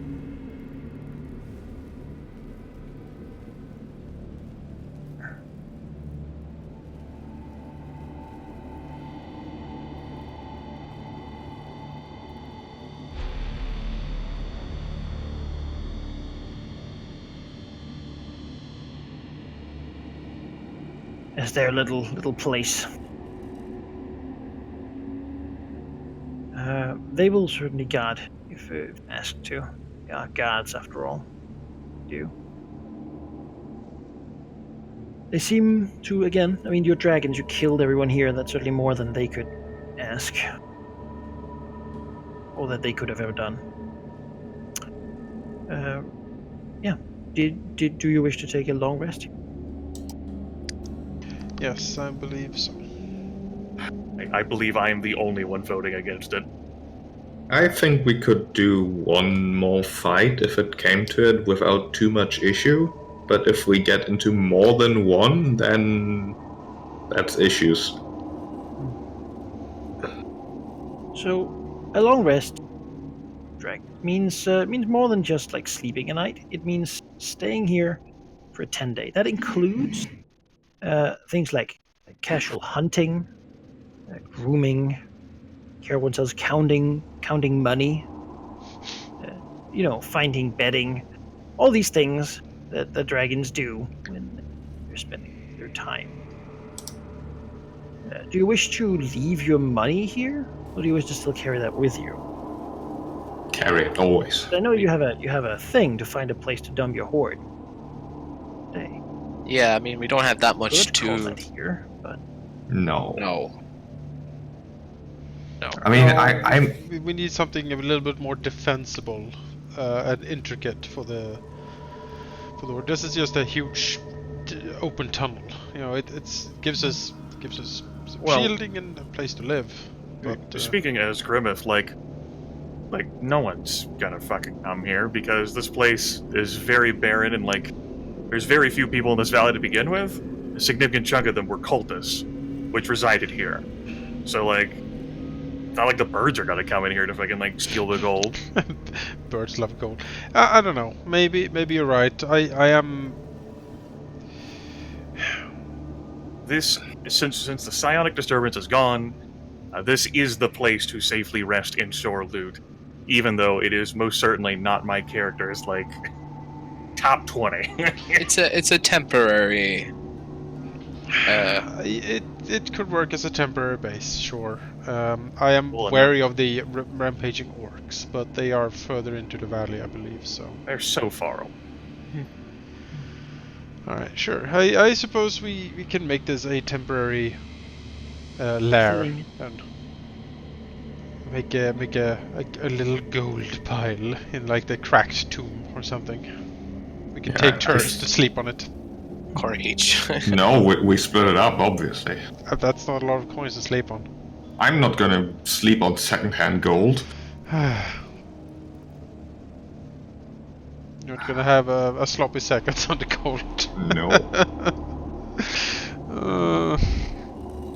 Another part that is also done when resting is also just gathering some information, trying to figure out things. As part of a long rest, it's long enough that your dragons can sort of investigate their immediate environment and such. Not going too far away, obviously. But if you have something you want to roll a knowledge check about, or you want to go investigate something nearby, this is a perfect time to do it. I have something for that, although I'm not sure how useful it's going to be in the short or long term, or how successful Verdilith is going to be, but he wants to investigate those remains of the warding runes on the tomb. Those seem exactly like up his area of interest, even though he's not really very... He seems uniquely able, you might say. Yeah, in a sense, he wants to know more about those. Like, he knows how to do similar things already, but that's more accidentally because of, his heritage and such. He wants to actually understand what he's doing. This seems like an opportunity. They are written in a language that he doesn't understand, but that's a minor issue. Sure. Would you give me a religion check then? Religion, I can do that.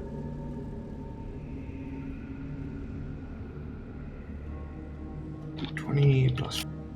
Oh boy, okay. Well, what is there to know Here about comes the 20s, yeah. These runes were made a very long time ago, like a very, very long time ago. This is not current giant, this is very old giant. The purpose of these runes seems to have been to keep whoever is placed within from becoming undead. It is a repose spell, if you will. And seems to, from what you can sort of gather from, or remember from your home tomb, to have been similar runes on the chests there, though those were also broken. Barred from probably the spell plague. The rune seems to simply have been placed there because someone feared something like what just happened, that their dead would rise and do whatever they're gonna do. The runes are not like of incredible power, but they were strong enough to function for this like purpose. They didn't burn too brightly or too hot. Their magic wasn't incredible, but it did what it was supposed to do for thousands of years. Until now, today, where it was broken. Is there anything else you want to know about them? You got a 20. It appears to have been made by cloud giants. Ow. Do you copy them in some way to use them later? I don't know. Seems you would have to imbue them with power, magic. Yeah, probably not. Don't understand enough to recreate them, though. The concepts make sense to you. I have no specific questions. I'm just happy that Verdilith is actually understanding what's happening here. This is sort of his thing. I'm looking at it. Well, not only looking at it, also like breaking off bits of the tomb to just look at and then break into smaller pieces. And after 10 days, it's basically just a huge pile of rubble. I don't have anything right now, but perhaps during the week I will think of something, if that's okay, to pose to you. Sure. I have an interest from Tilraxis' pets, dwarves, to learn more about the monastery they visit, because Verdilith has a vested interest in interacting with that monastery. Sure. It seems like how do you ask them? I guess they're like a diplomacy check. Yeah, I think the smooth, ever so reasonable green dragon, have a reasonable interaction with Tilrax's pets, because they are his pets. But wouldn't want to damage them, harm them unduly. That would be appreciated. Yes. I take better care of toys, unlike Valigniv. Yeah, don't lend him any toys. You'll never get them back. No. A 15. Sure. They'll inform me that they visited and paid for to stay and get some food, rest, a little bit of medical help. The place is apparently run by someone called Hishi, Master Hishi. Some sort of shadow discipline monk. He has some servants there, or some apprentices, though. The dwarves seem to actually think that you treat them better than he treats his apprentices. So he doesn't seem like a very nice person. He does, however, allow travelers to stay there in exchange for a hefty sum of money. Currently, there's one other visitor who the dwarves sort of noticed particularly. It appears to be a man they would describe as a bearded man with bloodied hands and a wild look in his eyes, who often went out on nightly travels in the seeming guise of a great bird, flying across the valley, looking for whatever thing. He's a fucking with him brute. was a large bear that seemed to permanently, always almost, have like blood around its muscle and claws, as if it never left or dried away. They believe, you got a pretty good roll here. They will describe some signs to you and such that perhaps your companion can either with a history or religion check try to figure out what mean. The dwarves don't really know. Okay. Well, I'll make a history check. I listened to Bone Dad enough. 6. You don't know. You don't know what things mean. Probably not. Maybe Valigniv can help out if you... You stay out of my interactions. I'm not telling Valigniv anything. I figured. The destroyer of all. Could do a nature check, I suppose. That would make sense. Okay. We Bone. 14. All right, don't know much. Some of the symbols fit the description of the nature god of Malar, who is the god of excessive hunting and savagery, the savagery of nature. A typical sort of ranger or druidic god. Beyond that, the stranger seemed to have a symbol that might draw a line with the druids of Cedar Spoke. Okay. Let me just see here if that's the right name. Yeah, Cedar Spoke. One of the only settlements of any size in the Gulf where character was from. Yeah. Okay.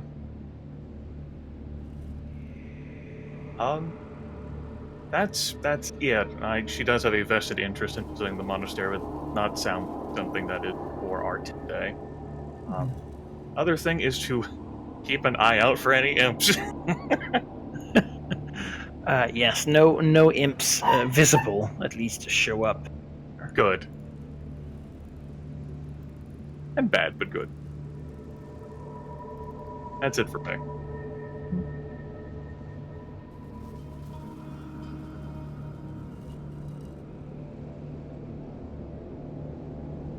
Build a suitable bed, and probably unlike the others, I think my character will take to fucking sunning herself, set up on this a perch here, all the dead moss and leaves that she brings back to construct things. Will basically just have her her bed right here so that she can lay and gaze out. A little tanning. Sun.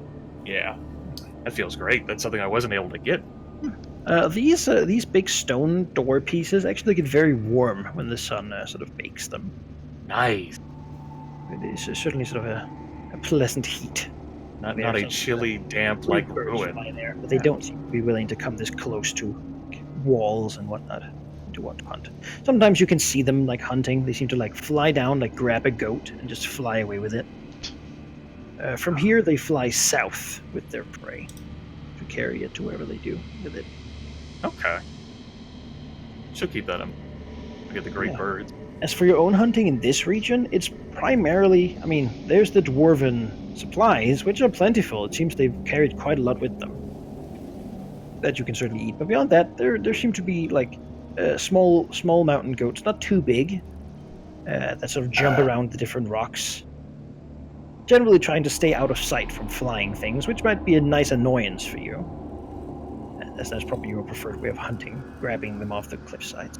Well, while yourself trying to stay out of view from the Great Bird. Why sunbathe when you can have 2 braziers? Because the sun feels better than the braziers. Well, more brazier for me. There you go. Crawls I in. just love the Phylacteries just like pushing the braziers together. That would be him. Keep pulling the dwarven coals and torches and stuff into it. It's the only light in the room now, so it's nice and gloomy in there. Certainly interesting turn of events. This also affords Verdilith the opportunity to do what she really wants to do, and basically she's gonna be these dwarves' constant companion more so than anyone else. Curious observer, occasional chatter, because she's a green dragon and they love a good chat. Distracting them from their work. Grumble, grumble, grumble. Yeah, I don't know. I don't have anything that pops into my head. I mean, using the dwarves to help scout the region, stuff. Just general get the lay of the land, really. It seems like this region doesn't have too many anythings in it, really.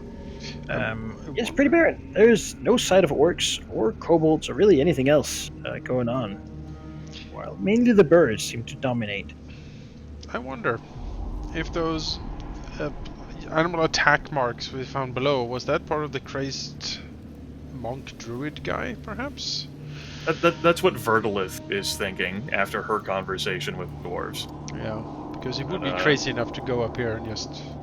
But it's all correlated. Like, she doesn't know, like, what further to make out of that, and she's kind of bound here, so just having a good sleep about it.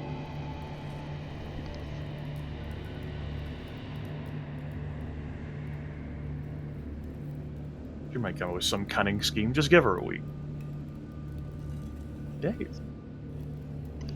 Canning scheme, more like a sunning scheme. Oh, hey. They can incorporate both. Yeah. She's always had the best bed of the four of us. You managed to take your long rest. And that seems also to be where we will end the session. I can tell you have earned No a experience. lot of XP. You've completed a lot of goals. Hooray! So won a bunch of combat. So you have received 712 each. Okay. XP, which puts you at 1012. Level 2. Takes you to That's a level up. 1012. Level 2.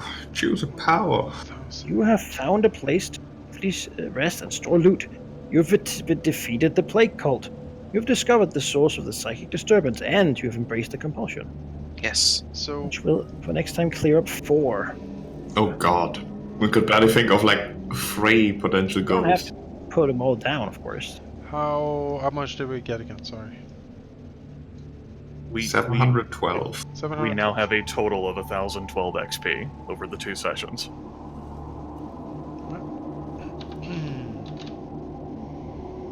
Hooray.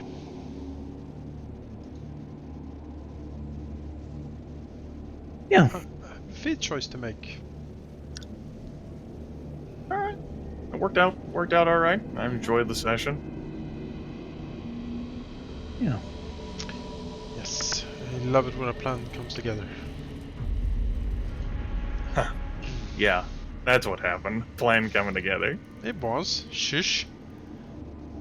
Trap best. You squishy weaklings needing to take a long rest. I had one more fight in me, but if something big, like, as Sheep said, a multi-part fight, I would have been literally out of Yeah, that was my fault as well. One fight, fine, but we can't guarantee that whatever we do next is only one fight. Yeah. I can fly away. Wink, wink. They'll never catch me. There you go. Well, I will pick weapon expertise, axe, from Player's Handbook 2. It's retraining, I think, Manaki. Sure. Well, what do you have in mind? I took on armor defense as a feat, and I want to change to implement expertise so I can hit things. Sure. You can train. Every time you gain a level, you can retrain your character. You get a new feat now, so you can pick it now instead. I get a new feat. Yeah, level 2, we get a feat. Yep, we're level 2. We get a feat, we get a utility power. So you have both. Good. I get a really big utility power, actually. It's a daily. The target loses a healing surge. 1 or 2 allies within 5 squares of the target regain hit points as if they had each spent a healing surge, and they also get +5 to AC as a minor action. Ooh, that's really good. So I can throw out like 3 healing surges in a turn. Nice. If I wanted to, with massive bonuses to whatever I choose. It's lovely. Let's see what I get. So, well, we got works out. We got to see everyone's abilities, though not everyone connected with all their abilities. Yeah. But And then, that daily. living missile was clutch. I picked it because it hits regardless of what I roll initially. It was pretty entertaining. You're like, I'm gonna need to explain this. No, Yeah. he doesn't take 16 damage. I'll explain. Control power. Yeah. So that was very important to have that guy killed. Whereas I Everyone's made sure been that compelled as well at this point. Yeah, I think so. yeah, we've all been compelled Yeah. once. I compelled Valky's character, and you Yes. compelled me early in the session. And Sheep got compelled again. Wins on the number of compulsions. Sorry. Compelled and immediately spent my Draconic Essence. I mean, it was important, damn it. It was important, yeah. I didn't do too bad. It was 4 successes and 1 fail. Went Yeah. for it. Let's see, what do I get? I get Vice's Reward. It's an encounter utility. Encounter Shadow, minor action. You gain 5 temporary hit points. You can immediately make a saving throw. In addition, you also gain a +2 power bonus to all defenses until the end of your next turn. That's nice. So, Manaki, how do you feel about it after the second session? I'm having a good time. I think time went very fast playing, actually. Yeah. I'm happy with the speed of combat. It doesn't, at least, I mean, I have lots to do, I suppose. That makes sense. Yeah. But it doesn't feel like it's as slow as it can be. I feel like we remember the different bonuses and penalties well. I feel like you're engaging with the plot and the new sort of different mechanics well, and I'm curious to see where you're going to go and what you're going to do. Okay. I'm enjoying myself, definitely. That's fun. I hope you are too. Yeah. Yeah. I'm sick, but the sessions definitely make me feel less miserable. So that's good. I hope me taking the damage from those damn crossbow doors for as long as I did also helped. Again, Oh, yeah. clutch. Yeah. Like if, Doing Yeah. the defender job. yeah, like Yep. those. If it is one thing I have learned from playing 4E, is that anything with a crossbow is supremely dangerous in this system. It's They are- almost like they're called artillery. yeah. It's what they do. They do lots of damage if they don't have to move or do anything else. That 16 damage crit was whee! Yep. There goes all the health. I do have all the hell. The Also- core depth never getting to using their powerful stuff. Also remember, guys, that we Oh, very important. We are running with inherent bonuses. Right. which means So- that all of our defenses goes up by 1 now, for example. That's nice. Right. Oh, All yeah, your the skill, character all your builder skill did do checks that. get like. Yeah, everything goes +1, more or less, which is very important. Because we're now level 2. Yes. I mean, don't you always get half your level 2 defenses? Not maybe. just with inherent bonuses? Maybe. Yeah, you always get half your level to. It just Oh. adds an extra a bit every What? 2 for defenses and every 4 for attacks or something. Something I can't remember what it is Yeah, specifically. it's every couple levels, not every... Yeah. Like, whenever you would normally be expected to have, like, a +2 weapon... At you 5th level, you gain a like a +1, and then it raises by +1 every 5 level. Yeah.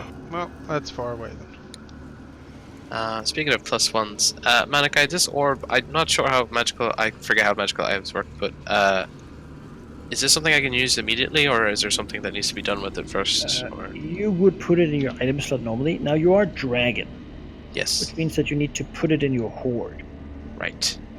to utilize it. And you have your hoard here. Yes. Effectively, you would leave it here in on a display, and then you would be able to use its power. Okay, that's fair enough.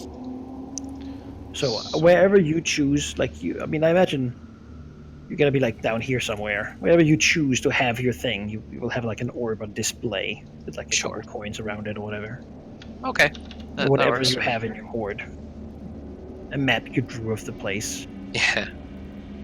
Perhaps that is something that he would The orb is request certainly the most afterwards. valuable thing by far. Mhm. He's gonna do such bad things to you with it too. No, he did not. It's mine now. Look at that guy. He has a rope. Kill him.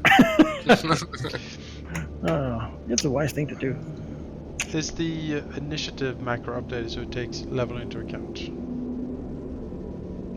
Okay. Mine does, yes. It just adds whatever your initiative bonus is, I believe. On Which is a token modifier that you check can your like double initiative click your macro. properties. It just adds d20 plus initiative. Dex Yes. plus floor. Floor That is round down. So it does have it in. Yes. Okay. That should be working. That's wonderful. Manaki, I have a question that might sound strange at first, but it actually makes perfect sense with my character concept. Would 10 days be enough time to jury rig a heavy shield equivalent?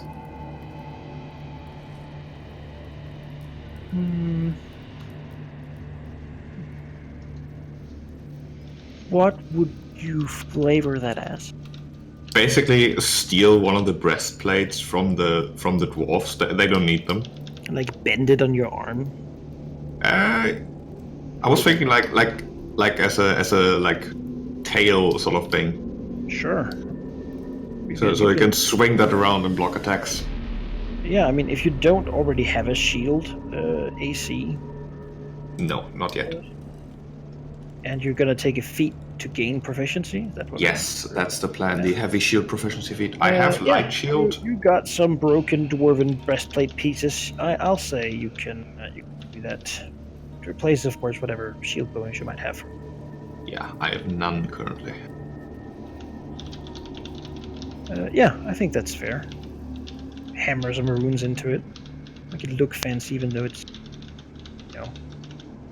these braziers are not really. You can soften it a little bit, but they're not hot enough to melt it. Yeah. You can jury rig something, I would say. It's Right. what Verdilith does. Yeah. This idea. The others might scoff a little bit at you. Your scales are not tough The enough. the others have seen how mean crossbow bolts can be. They they can sulk that their own scales aren't good enough, but Verdilith can do something about that. He can remake himself. I have the technology. Yes. becoming metallic. Look at that. What? Ashamed of the chromatic Oh heritage. my god. He was born in the wrong body. Iron Dragon. Oh. Yeah.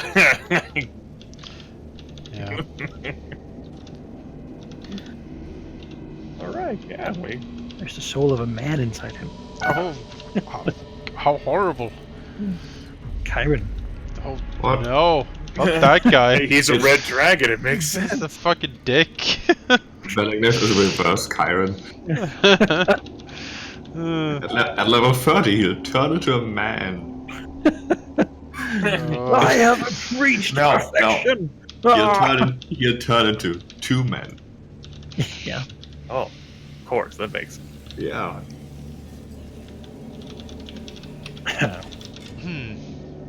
Right. Perhaps before next session, you and Valky can propitiate whatever gods require to get Jake's curse off of you. Yeah. This entire campaign, I have not hit any of my encounter or daily powers. No, it's And, unfortunate. Beyond that, you also have 4 goal slots open, which, I mean, it makes sense that each person and character will get to find a goal that they think is interesting. Yeah, that sounds fine. There's Right. 4 of them. Goal Everyone 5. gets to have a say. Yeah. Oh, yay, I get a nice power. Plus charisma to any defense when I get hit. Try not to sound too enthused. Sorry, it's not an attack power, that's great. Can't miss with it. Interrupt when I get hit. Yeah. That's a fun little thing. The year currently is known as the Year of Silent Death. Yeah, that seems That's Okay. Sounds good. fair. Great, What? very good. Ecstatic. This is Wonderful. great, yeah.